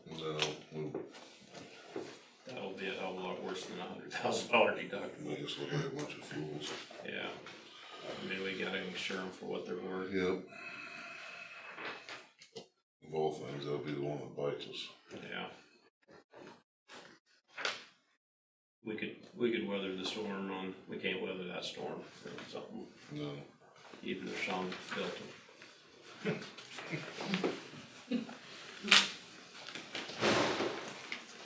I'll make a motion to up the values. I'll second. All in favor, signify by saying aye. Aye. Motion carried. I gotta just spend money. See, we saved all that before he got here. Didn't I tell you? You did, it happened. I told you to be optimistic. And it was you that spent money, not me. I know, that's what I'm just saying, that's against everything I'm standing for. Okay. Alright, thanks a bunch, You don't guys. run now, you gotta get out of here. Yeah. You guys know where to find me. Thank you, Blake. Thank you. Yep, thanks, guys. Have a good day. You too. All right, this time we will be closing the county commissioners meeting at 9:37 so we can open up the drainage board meeting. I don't know.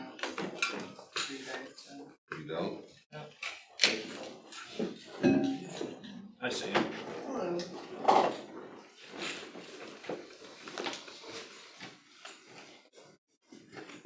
You seem dry.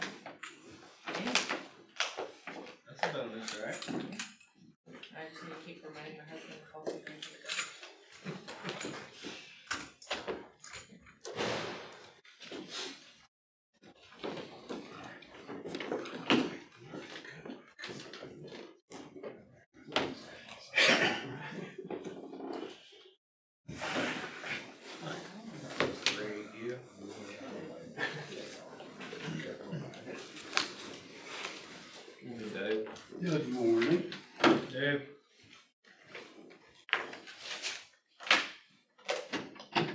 Come on up, Jason. All right.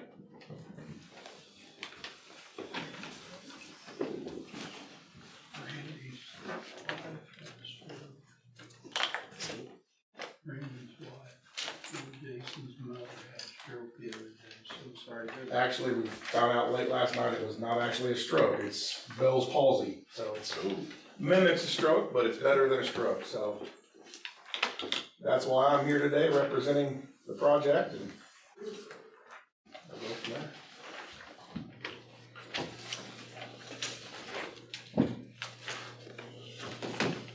I'll make a motion to open the meeting. Drainage board.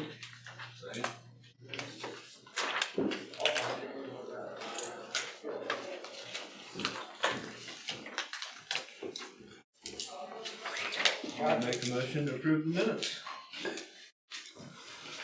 I'll second.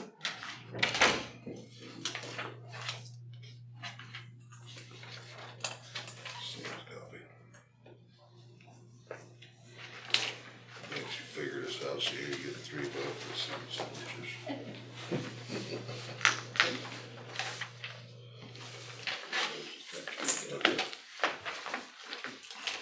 Well, we'll turn it over to you, Jason. Thank you, sir. Jason Miller, Randall Miller and Associates, 145 East 3rd Street in Marion. I'm a professional engineer and a professional land surveyor. I work very little on this project, but I do have enough knowledge, hopefully, that I can answer the majority, if not all, of everyone's questions from the board and also the public. This project is a reconstruction hearing for main ditch with 2 laterals. The ditch, in our opinion, is in poor condition.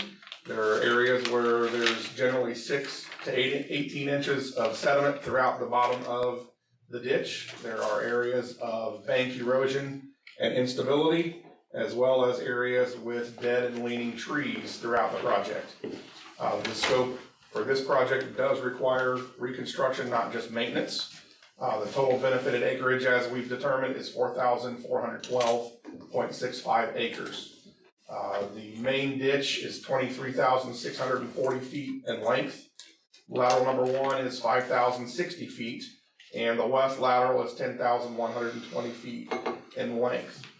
The main drain, approximately 900 feet, will be abandoned and relocated to separate the location of the ditch away from 475 South to eliminate additional hazards. So that is a 900-foot section that will be relocated.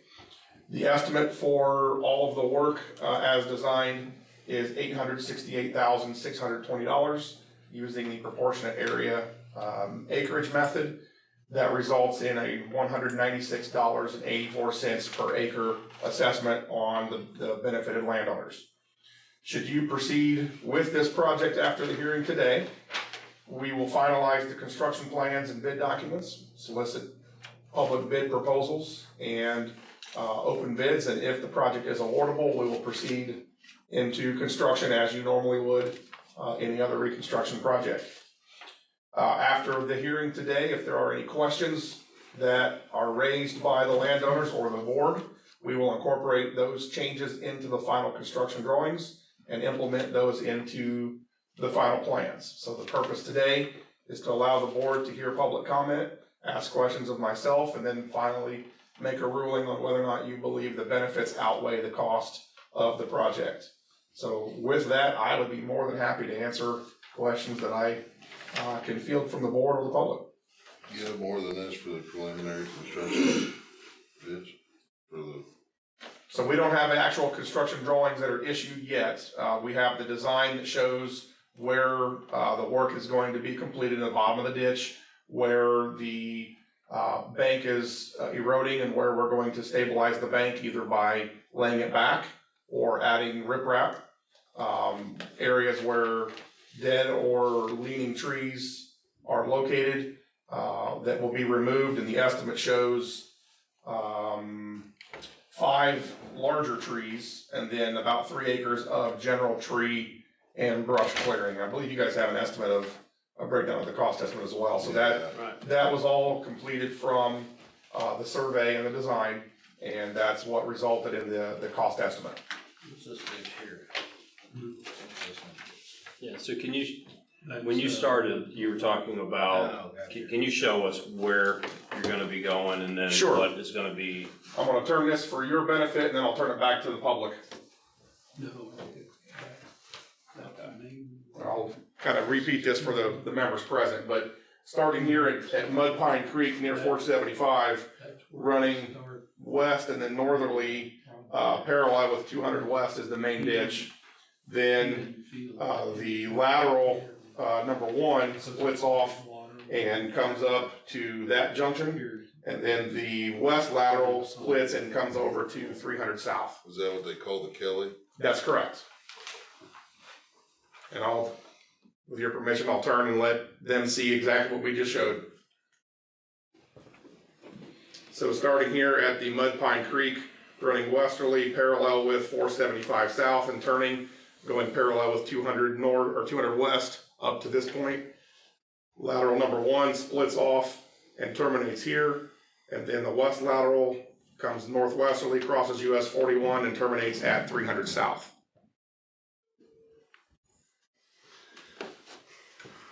Where is the portion you were saying that's gonna be disregarded? It is this stretch down in here. It's close to 475, so we're gonna relocate it slightly to the north. I don't have that exact dimension with me today, but it will be relocated to the north. So we're gonna come across like that? Correct, and just straighten the bend for about 900 feet. It's right next to the road, John.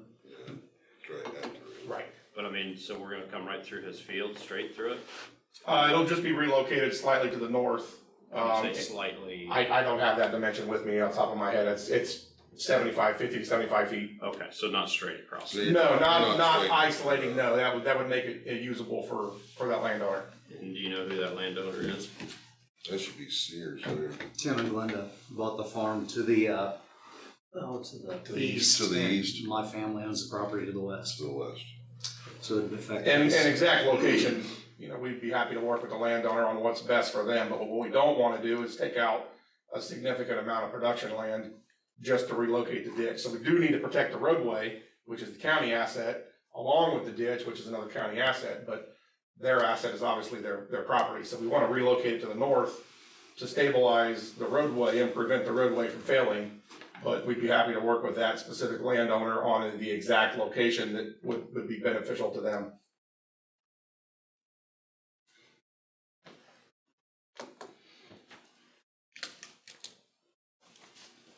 So Alan, when we're talking about that right here, you own this one and Glenn owns this one?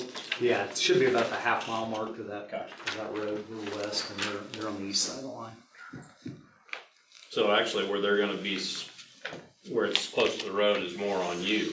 Probably so, yeah, but it was, So if they had to go out 75 feet, it'd be helpful and wouldn't really be a problem for me.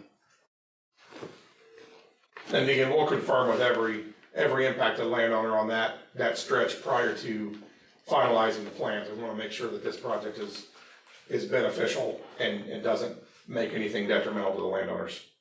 So Dave, how does the money work on, so you've got the total cost, $198 an acre or something like that. So do you have to raise the money first before the project, or do you have money sitting there? That's up to you fellas. I mean, we've done that in the past, but we've not had one this expensive, to my knowledge. So it would have to come out of, one of our line items or budgets or something. So normally the account would be negative until it's normally like an 8-year assessment. Once that is completed, it would pay for it, but that account would be negative until the 8-year assessment's complete. But the money comes out of the county Yeah. at some point, then we just recoup over a period of time. For deposit balance. I'm not familiar with your accounting, but if you do have a general drain improvement fund, a GDIF, that is positive, you could borrow from that account or another account that the board, acting as commissioners, would choose to. You can also bond the project if you chose, and then the bond cost would be paid for by the project, but again, that's just gonna raise the assessment per acre. Then you have to start paying interest charges. Correct. And that's, on a small project like this, it's a large number, but it's still a small project in general that you would not really wanna consider bonding. So Phil, I have no idea what we have as far as like, funds to, so I mean, we can't do anything right now until we look at that. No, we're gonna have to see what do the landowners have to say? Anybody opposed to starting the process as far as getting the funds available? The wine farm representing about 225 acres in the watershed is against it. We're not seeing any different drainage issues since the last time it was dredged, with the ditch being just left natural with good.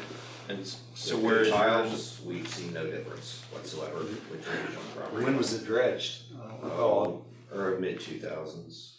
I don't remember that. We've been on the land since 2009, but it's been in the family for 75 years. So I guess just so I know exactly, so what is your name, sir? My name is Brent Strickhauser, but it's the Gary. Were you here Goodwine. earlier, the last one? Last time, yeah. It is the Gary Goodwine Trust. And so they're right in that's here. it right there where it comes through. 41 and 400 south. Yeah, that's that farm. Which that's what's called the Kelly ditch. It splits off and goes through them. And are they kind of, what we're looking at is coming all the way up to here? Yeah, go up to 300. So we're gonna go across 41 and on up? That's correct. Yeah. And one of the options that the board does have before you, based on public comment, the surveyor's opinion, you could modify the scope of the work if you believe that, for example, in this scenario that we're talking, if the west lateral, you choose to remove that scope from the project, that would obviously reduce the cost and it would reduce the impact of the assessment, but that is another option that you do have. I would probably suggest that you further study that and meet with those landowners to confirm that that's the case and then make a ruling at the next meeting unless you feel like you have enough information today. How many of the landowners on the west side of 41 are on board with this? Denny, you're here. How many other ones? I mean, there's. How far, you clean out all the trees at the ditch, how far back? No, we'll only clean one side, that's considered the working side. If you choose that we want to have all clear cut, the estimate doesn't reflect that right now, but we can certainly do it, it's just gonna raise the estimate. What is typically done is you would clean from one working side, and that can obviously jump back and forth as necessary by the contractor. But any dead and leaning tree that would be potentially either causing now or in the future causing an obstruction would be removed. God, I can't go for that. In which capacity? Do you clean it, you're gonna clean it. I agree with that. we can certainly do that. Right now, we have 3 acres of tree and brush removal. So what's the cost on those 3 acres? $15,000. How much? 15,000. So another 15,000 to clean both sides? Only 3 acres worth. So if you're, How many acres is the whole project? Yeah. I don't know that answer. I can calculate it fairly quickly, but I don't know where the trees How are. can you stabilize the bank on the other side when you got trees growing in the bank? In that scenario, you would remove the trees on that side as well. But from a sediment removal, you would only clear trees that are not healthy, that are leaning or dead, that would cause a future obstruction.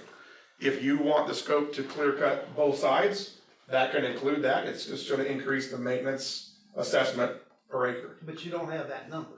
No, sir, I do not. It'd be good to God, I know can't that, go just for so we can half-half. see whether it's, insignificant or not. Do you know how much of the ditch just needs the sediment removed? I mean, Probably 65%, 70%. and how many needs, I guess, a lot of trees removed? There's not a lot of segments of, I mean, there are several, but not as significant. I mean, 3 acres, 40 foot wide is pretty long as it relates to, 30-some thousand feet. We're coming up with 3 acres of tree and brush removal to stabilize the bank or to be able to work on that side. When we get out there, there are other trees that the contractor needs to remove, those will be removed inside the project. What's the width of the project? Well, the right of entry that the board has is 75 feet from the top of bank. We would, that's correct. That's correct. We would not anticipate disturbing the entire 75 feet. Yeah. Typically, you would only disturb about 20 feet per side on the working side. If the public and the board decide to clear cut, we can certainly do that. I just don't have that estimate with me. What's the definition of the working side?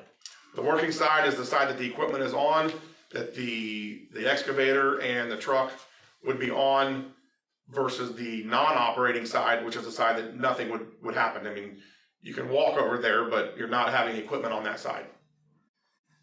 How are they gonna jump back and forth? You said they're gonna jump back and At forth. roadways or crossings, field crossings.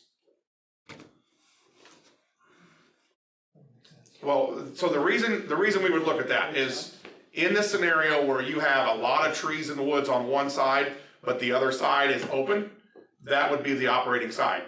The non-operating side would be where there's a lot of What trees. if that person's already cleaned that side? Yeah. The question is whether or not that bank in that area or in the bottom of the ditch has sediment. If there's no tree removal necessary, you could work on either side, whichever is easier to access by the contractor. There may be a landowner that says, I own on both sides, I only want you working on one side. Well, the contractor would only work on that one side. But if there's trees and obstructions on one side and there's not on the other, and the sediment is the only scope of work that's gonna be done on that stretch of property, then we would only work on the side without the trees, if the trees are not dead. That's a half-assed job. No, I don't agree with that, but I it's. agree with it because If the scope, why would that guy pay on the side the trees is on, doesn't get his trees out, and he's paying? if the scope of the project is to remove every tree on this ditch, then that can be done. Well, That was not our understanding of what the scope was. but when we're talking our easement or where we can go, we're like, if you're at the center of the ditch, you're 75 feet this way or 70 feet, and the same the other way, so we're Correct. 140 feet roughly. Correct, from the top of bank, but yes. So, Dave, aren't we better off to go through and make sure that what our easement is clear? I mean, we don't need to, I don't know that we necessarily need to go, 100 feet or Correct. something like that in there. But I mean, I wanna make it to where when we're done, then all we ever have to worry about is maintenance at that point, as far as if trees come back. Well, we've run into before where, hey, that's a walnut tree, or this is a hickory tree, I don't want it down. You get into that scenario, then, So I mean, that's on the other an thing. individual thing, Correct. but Right. I don't wanna come back in 10 years and be like, why in the hell did you guys just do it right? Well, in our Like, opinion, what the doing it cost right, is. correct. In our opinion, doing it right is leaving healthy trees. If the landowners decide that they want every tree gone because they don't want 20, 30 years down the road, the possibility of the tree that was healthy that dies to fall into the ditch and create an obstruction, A, that can be done under maintenance, not reconstruction. And B, if that's what the desire is, we can prepare an estimate to literally clear cut and remove every tree. I will tell you, there is a landowner that is not in favor of every tree being removed specifically on their property. So we can isolate where trees can or cannot be removed. Yeah, but in the future, that tree that you leave because new one's left gets in the ditch, the rest of us have to pay to get that out. I'm talking about landowners that's not by the ditch.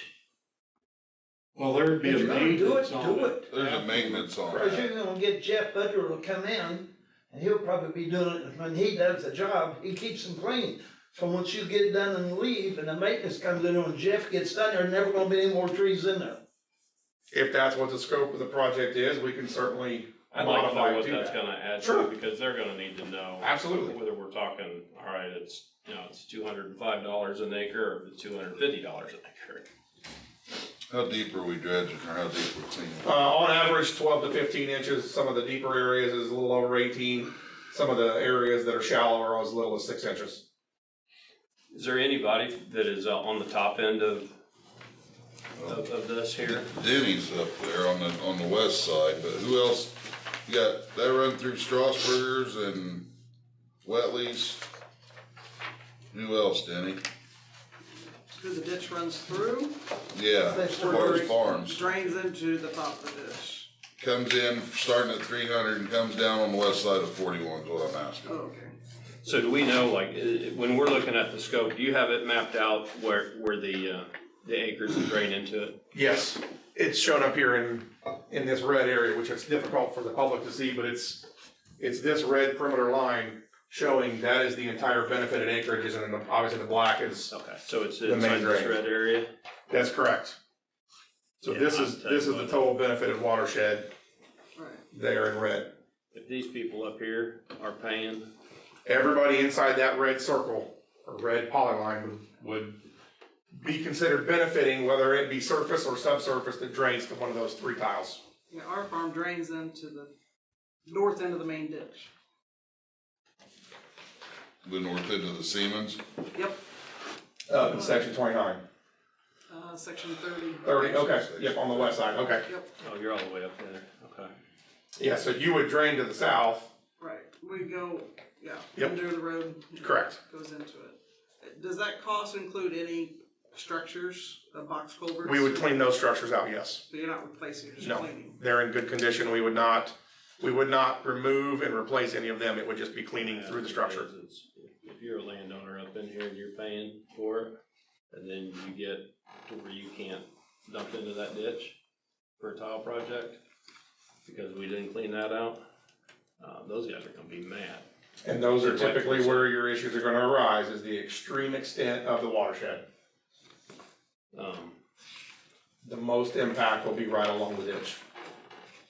Everyone will be paying. Correct. It's inside the watershed. Yeah, whether, Correct. yeah.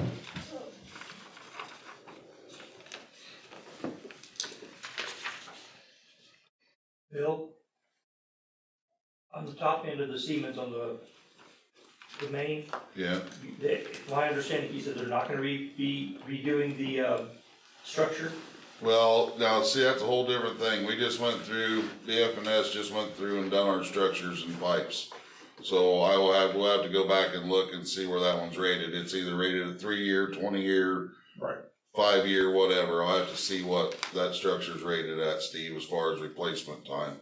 Okay. That was all just done this year. Okay. And we have all the books for it, so we know what pipes and what structures we need to replace. And we typically do those every 2 years. Where's Steve's place out, is that there? Steve's on 200.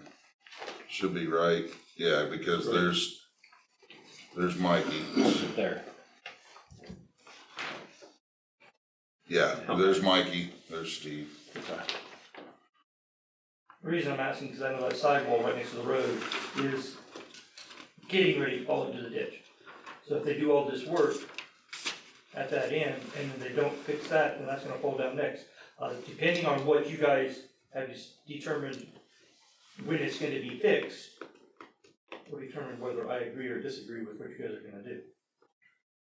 Where is this specifically, that crossing in the head wall? Up at the far north end? At the end of the Okay, black. right here. Right there. Yeah. Yep. It's a diagonal box And culvert. the head wall that you're referring to is on the south side?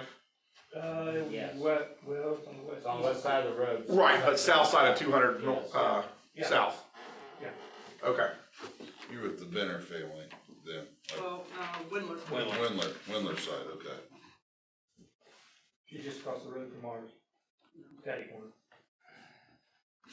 And that's where it stops. We're in the northwest corner of that intersection.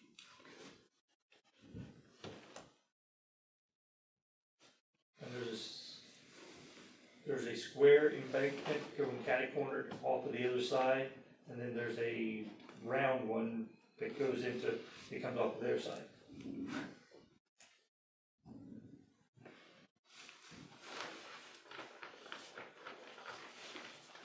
As far as opposition of what you heard, is this gentleman the only one that is not in favor, or have we got to that point, or is there anybody else here that is? I'm only aware of his concerns today. And you just don't want anything done? Or minimal at the end of the day. Like I said, we haven't seen any effects on our tile drainage at all on the whole 225 acres. In all fairness, you may not. Correct. But the guy that's on up I understand, and we're north. very close to the terminus of this branch as well, which is something that you know, we figure $900,000, you can cut out a tenth of a project, people that don't want it. Well, the problem is we cut yours out, everybody north of you. Which isn't very many, which is why we're suffers. talking about it. And the other point to be made is even if you choose not to include that west lateral, this is all one assessment, so if you choose not to do any work hypothetically, let's say west of 41, on that west lateral to alleviate his concern, the cost for the project will go down, the cost per acre will go down, but they will still be assessed because they are all inside this watershed. So he'll still get the assessment whether he does it or not? That's correct. Okay. Now, the cost would go down per acres because Yes. he doesn't believe that work would need to be They done. clean that ditch out. I think your Correct. biggest concern's the trees, right, sir? That's right. You want them As gone or far as left? it, hold on. As far as us dipping the ditch so that we have a clear waterway for this drainage to come through off this watershed, you don't have a problem with that? As long as we work with you on As long your as we can trees? stick to the northeast side of our ditch at the very last, last ditch effort, yes. Coming in and just clearing completely for us would be a issue. Well, that's why we're having this discussion. I want to see if we can come to I a think when we say compromise. clear cut, that's a strong term. That's a strong no from us, and we understand why other people might want it, but. We understand, that's why we're having this discussion, so. Same token, is this, they clean that out and the brush is real bad, and it needs to be sprayed now. So the problem's really gonna be bad, it's worse down it was before they cleaned it. They paid for cleaning it, but it hasn't been maintained. So I'm right above that. Why, for spending all this money, he has to be in it. Cause the trees are 15 feet tall, 1,000 of them. It's gonna be a hell of a problem. Then sometime in the future, you're gonna be right back to his property and he's gonna be assessed. We need to convince him that's a good idea for him. That's where we gotta go now. I don't know if it's convincing him. We gotta be able to work with each other on all this. Yes, I Danny. understand. This isn't a hierarchy. I mean, this is a community we all live in, and we need to be, whether we are not in agreement with each other or not, we gotta come to a compromise to where it works for everybody. Right. Yeah. How wide is the ditch from, or I guess, farmable where you're at? We're pretty close on our east side, well, both sides really, we're within 15 feet probably. Maybe closer at spots. So if in that scenario, we worked on the northeast side of the ditch,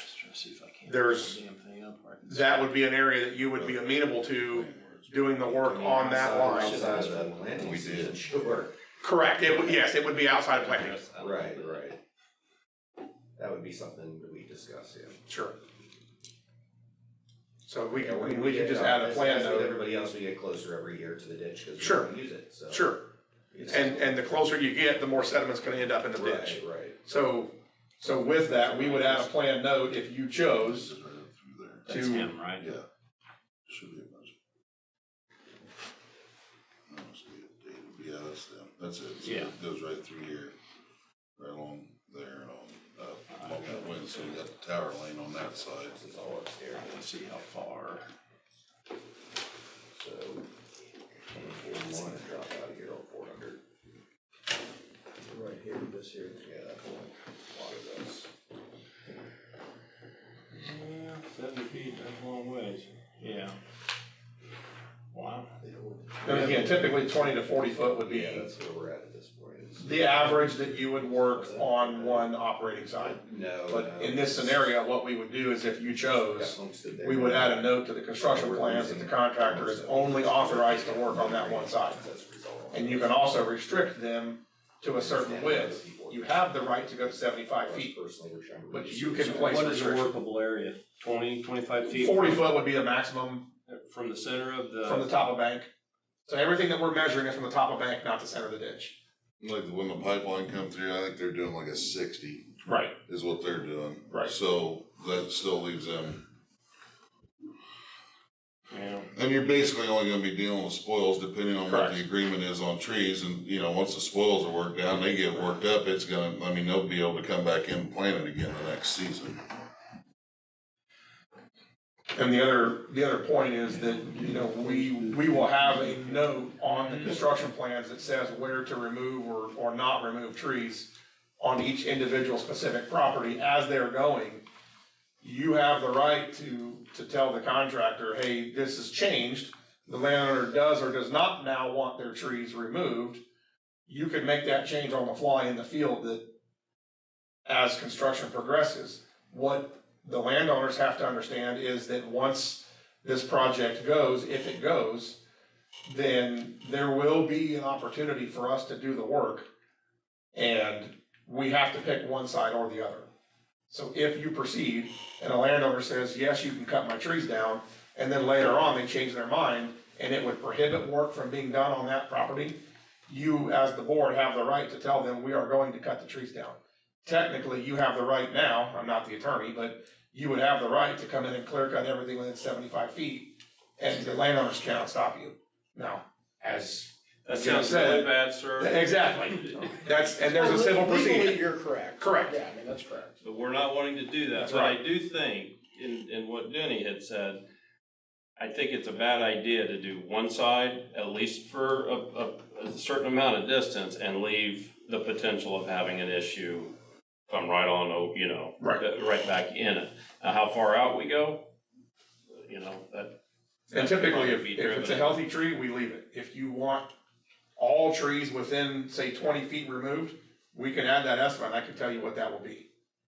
I don't know that I can do it today, because I don't have all the trees counted that would be within a certain area. On your map you got there, how many trees are outside of the 20 feet? You got any idea? I don't know, that's why I cannot give you an exact number today. If I could, I would, to answer your question while we're all here. I don't think it's gonna be a significant cost, and I think it would come close to that 10% if I had to just assume a number. I would tell you between $50,000 and $75,000, but I can't commit to that without knowing. Generally between $50,000 and $75,000 based on what I know, but I can't confirm that number. 300 acres, that's not very much. But I don't know because I've not counted the trees within a certain distance. If you go 25, you We're may gonna have be able to more. make any decisions, we gotta have. You absolutely can. I wanna see the plan. Correct. And then we work off of that Sure. and see whether we need to change something. Sure. We could be able to see the plan too? Yes.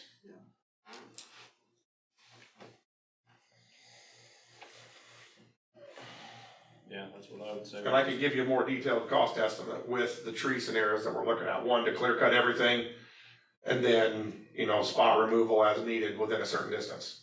Well, I would say with on his Correct. property, We would. let's look at, I'm measuring like from the center of the ditch, Right. but if you go, 25, 30 feet from the center of the ditch, we'd have to go look at it and see.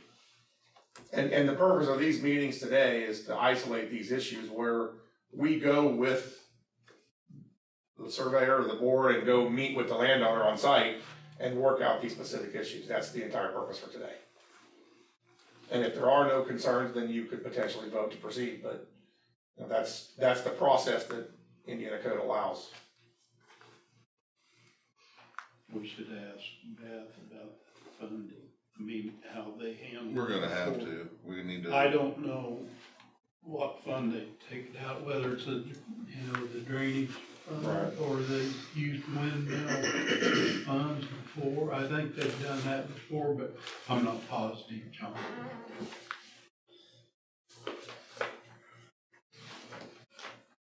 Beth? So I had the question of where does the money come from? Because they have not raised the money yet, they've not assessed them. So that's gonna start, so generally, I guess they pull it from somewhere and then we recoup the cost, where would that come from? So normally, don't you guys pay it out of one of your ditch funds? So normally it would be negative, but I don't know where it. I just don't wanna get to where we're robbing So from we don't have one. maintenance and it'll be a reconstruction project. Was reconstruction 2,700, is that what fund it is? Yes. So you have a balance in that fund, but for that specific ditch, it would make that account line negative. Right. But you still have a cash balance in that fund. Do you know what that amount is? No. Yeah, I don't Okay. know off the top of my head. And typically, that's how it's done. It would come out of that specific fund. That ditch would go in the negative, and then as the assessments are paid, it would reimburse that account. You just need to make sure that you have enough money to cover other maintenance projects that you may have over the next 4 to 8 years. And how long is that assessment that we're looking at to recoup it? You said 8 years, but the board can set the It can date. be it can be up to 8 years. Right. I mean, you can do 3 years, 4 years. Yeah, typically it's 3 to 5 years, depending upon, and each landowner can pay the full amount now, or they can pay it over time. Well, Then you'd probably pay it all now. it's a little more difficult. Right. We'd like to Spread it out. spread it out and have it all the same instead of. 'cause Yeah, we've that's had- up to however you guys we've choose had- to do it. We've had people ask if they can just pay the full amount, and it's just So 8 years, harder $25 an for acre. us in the treasurer's office. So how are you counting the trees? You flying a drone over or something? We physically visited every foot of this project. We walked or drove a gator or flew a drone. Walked or drove a gator on every stretch of this project. In some areas, we did fly a drone. So we mainly talking just scrub trees, mulberries? Most of them are that, yes.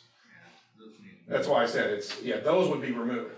The larger trees are different. That's where we have an actual cost. Yeah. The small scrub trees is just considered brush. Okay. Do you have a drawing that shows, you said 65% of linear footage Is sediment, correct. Do you have a drawing that shows where that is? Not yet, but I'm gonna produce it for the request of the board and the landowners. And where, I guess, the major trees would be? Correct. Okay. Yeah, we have that designed, it's just not on paper, it's on our computer for the design and for cost estimates. Yeah, we'll make sure that's provided to the public. And so, sir, was his property the one that you asked him to leave? Did you Yes. get people off? Is there a problem for, I mean, we wanna work with you, but if they need to get in there to look at it, is that a problem? Yeah, we're fine to work with whomever, of course. Okay.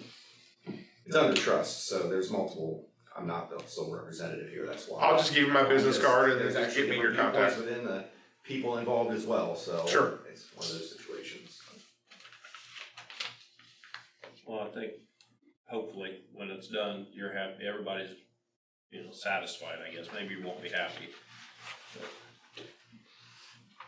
All right. And there may be in that specific area, I don't recall, but if it's been dredged in 2000s, that may be an area where there's very minimal sediment and it's more maintenance for the purposes of the ditch, but the project as a whole is a reconstruction. Can we look back on that and see when that was done? Or would you? That would have been done Privately. because there's no maintenance on it. Well, yeah. I don't ever recall it being done, but I could have missed something. See where his property is, that's 400, right? On that west lateral, 400 from there on up is really not too bad. But it's gotta have the trees taken care of. But from 400 on up, that is not all that bad. It's true. From that route, but from there on south, it's a different ballgame, different world. Yeah, and that isolated area may just be where the tree and brush removal is located, not sediment. It That's just why has to be straight, they've already done that. correct. That's what I'm saying is, he may have already dredged that portion of the ditch, and so that's not the area. The entire ditch, all 40 some thousand feet, is not getting lowered. Some areas, there may not be hardly any sediment there at all because nature's cleaned itself and it's pushed it downstream. His area may be one of them because he's done that. So in that scenario, it may just be tree removal, brush removal, bank stabilization or whatever it may be. He knows more than I do because he's working that field. We would be more than happy to meet with that specific landowner or any others to specifically include general notes on the plans that give the watershed comfort so that everybody's happy with the project that it's in. Is there anybody else here that wants to meet with them Mike, privately? did you have any question? Cause Mike's been working on this for years, cleaning I've got a and. ditch that it's gonna be clear cut, there's not a tree in on my side. The other side's that all the bank being broke down, and that's, how are you gonna fix that? And why do I have to pay, cause I've taken care of my side as far as trees go. We would fix the opposite side, and because the ditch is consistent with both sides of the property and it's inside that watershed, everyone will benefit and share in the cost of the project on the opposite side of your property. But because you've been able to maintain your side, you essentially have reduced the cost for everybody by keeping up with your portion of the work. The work, everybody benefits from it. Yeah. Correct, that's exactly right. And there's another point I was just thinking about, there's concrete structure in that ditch on the north end of where I farm. That'll have to come out too. Yes, there is, That could be an issue. we do have one concrete obstruction removal that is planned on that project, and I'm assuming it's your property. So we do have that included in the project already. Is that up by the property line or? Where the triangle is on you. Okay. They had, road went across there years ago. So with removal, it'll stay removed, or we gotta replace? No, it'll stay or- removed. You want it to stay, okay, I'm asking, I'm just asking. Let's remove. Okay. That's what we have. Use that for the bank's reinforcement or whatever. What was that, Mike? What, They why had was a that they had ever a in? crossing there, cause old man Kelly owned both sides of the ditch. Oh. That's how I got his equipment across, they're going down on the road. Oh, okay. The fund balance is $174,000, and that's for reconstruction. You're gonna need more money. Sounds like you need to get us hell of a discount, and we're rolling. There you go. We're good We'll see if negotiators. we can get a farmer to do it for free. He has been. That's my point. He's We been just need- benefiting everybody we on need the 30 north more of end. him. I've been taking care of my bank and everything. And that's usually what happens, is there's a group of landowners that do maintain their property, and it benefits everybody as a whole. I don't know where we So- come up with the money. We're gonna have to get with her and, go ahead. Yes, Beth? So normally, No, I know. which I know we've Oh, came into issues with this before, but normally reconstruction ditches are charged interest when they are billed to the taxpayers. Correct. But we don't do that. I don't know why. We tried doing it one year and it was a big ordeal with Sophia Brum. So technically, it's considered a maintenance ditch. It's already an existing ditch, correct? Yes, You're just doing maintenance on it. we're doing reconstruction, which is a different portion of Indiana code, but yes, it is. So I don't know if the billing needs to be different, if that's what, That's a decision for the board. You're, again, don't want to speak It's for the still a attorney, but gray you're area prescribed we're to. dealing with on that, and we've been working with Dave and Sam on, because to us, that's backwards. As far as how reconstruction, maintenance, and if we're moving a part of a ditch, that's reconstruction. Correct. Typically, you would not charge interest on maintenance. Right. It would be an annual assessment. You would typically, Indiana code prescribes that you do have the authority to charge interest on reconstruction. Maintenance is strictly just cleaning up trees. Correct. Yeah. You can't move dirt at You all. can, you can maintain the banks. Yeah, it's very minimal impact to the ditch. Yeah.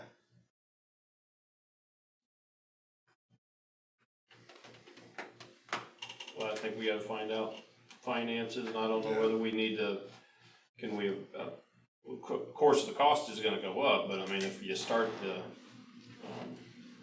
taxes on it, and then maybe you have to do it in the future, 3 or 4 years down the road, get some money in there to where it lowers the total cost, but then the total cost is gonna go up. It's gonna Yes. increase every year. I mean, it's, yeah. So we really We're not gotta. gonna I sit think the we same. need to provide, some answers on impact to the project cost based upon tree removal for a larger scale.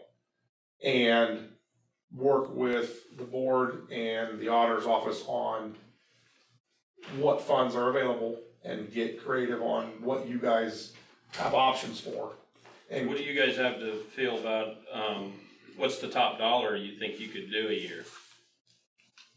Because, like I was saying, $25 would be over like 8 years.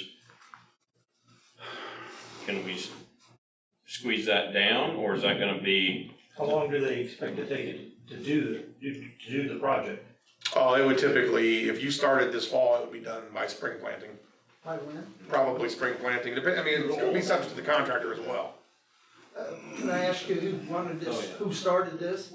I don't have that information, I mean, a petition was filed, but I don't know who, I don't have that. Just curious. Yeah, I don't know. I did a petition. Okay. I think I probably started We it. have to assume the worst. I don't know if anybody else, and I had a bunch of signatures on it. But yeah. Anybody else reached out to David on that. But if you look at those sites. But see- What we do on Mars project. It's gonna cost $200, so if there's no interest, it would be 8 years at $25. Is that right? I think you wanna go 8 years, in my opinion. This is a pretty good sized project. Right. no interest does. It would depend on how they decide to Right. build it. We did a big project I was working with, last year with a different group of commissioners, and, it was not this big, but it was pretty good size, from County Maine they put in, and we did that over 8 years, right, guys? So, I think that's. So eight's about what you would like to, so that's gonna be about $25 an acre then. It's a Correct. pretty nice investment by the landowners and the county too, of course. And if you don't have the money, you may have no option but to borrow it or bond it. But again, that's something that the board needs to work with the auditor's office and determine, and I attorney. really don't want a bond. No, I'm not into the bond thing. I've had my fill of it the last couple of weeks. You could break it into phases, couldn't you? Well, we've You done can. phases before. This south end has to happen. Right. You would work south to north. So Right, but if we're gonna do it, I mean, I don't like starting projects and not finishing them. Right. Because what happens there is you get halfway through and then It never who's to fixes. say when it's gonna start again, and then you're not benefiting everybody. Correct. So then we have to have Mike come further south and clean more stuff on his own to Thank benefit you. the rest of the Thanks, Mike. neighbors. I've already been doing that, Phil, what are you talking See, about? so We just drag our feet a little bit here. Mike will be back, Well, and- Mike will be down And there. part of the issue too is if you work on, let's just say the south half, all the sediment from the north half It's is gonna still wash coming downstream. down. Yep. Right, so I don't like doing half projects. So here's gonna be my ask, then you guys put in your input, but I think we need to sit down with Beth and we need to figure out where we're gonna do the initial funding from. I want to see your firm work with the Goodwine, family to determine exactly what we need to do and to make sure everybody's in agreement. And then anybody else that has any issues, we need to have all that. And then we also need to have the plans here so we know exactly what we're looking at. Sure. And if in the future, because this is a public hearing, if there's other members that come forward to the surveyor's office or your office, we'd be more than happy to come over and meet with them individually. Is there any other ones over on your side, Denny, that have any, What's that? is there any more on the west side of this project that have any questions on it? I've not seen any. I would think from where that'd be 400, that west side, it just needs maintenance. Okay. The worst is what they've done from there on up. I think you can stop at 400. That should stop at 400. I see nothing wrong. Mitch Wiles got that next spot above him. And then it stops up for Guessline's Pond. I'd stop that one at 300 and hire Jeff to come in there and spray that damn thing right now. It needs to be sprayed. Don't get me wrong, and spray it. And the trees are not that big, but they'll double in size in the next year. And then that part's done.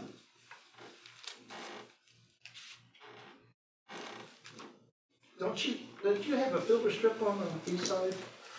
Yeah. CRP, that's what I thought, yeah. Okay. And right now too, I mean, it's nothing small, no chump change here, it's cost us $40,000. Yes. Over 8 years, I'm paying $40,000 Right. to have this done. I know everybody's pitching in, but that's a chunk. Well, I don't that's my think there's any opinion. way, there's no way you're gonna give him credit for that. There's no way we can do that, is there? No, it's all tied into one. It's all We in. can't give you credit back for it. Well, and like I said, even if you remove the entire west lateral, you're still. 400. I understand, but in my scenario, hypothetically, if you remove the entire west lateral, the cost of the project will come down slightly, but that landowner will still pay. We're still in the Not watershed. 40, but Nothing then. you might pay, well, you're gonna pay because the outlet itself is draining better. Still goes through. Yeah, we cleaned your outlet. Correct. So you need to make up your mind if you want more work done on that. I'm not the big one against it in this truck. I promise you. No, I'm just saying, if you need work done, you need to do it now. That's how all of us pay. It's gonna improve your farm. And, yeah, but if they've done so It's much, worth it's a hell of a lot a of shame. money. You're gonna improve it, so it's kinda all our obligation to some extent. Right. If you own the land, Bill, take care what of if they have, like, I didn't remember that, but he said he has CRP next to that. What if they they're getting a payment for the CRP, not just them, whoever. So if they damage it, are they going to reseed it? Yes, any damage to existing property will be put back to as good as or better condition. Whether or not it's placement of spoils, we're not gonna replace trees, obviously, because the purpose is to remove the trees. But, any CRP or grass waterway or whatever have you, that will be replaced as a part of the project.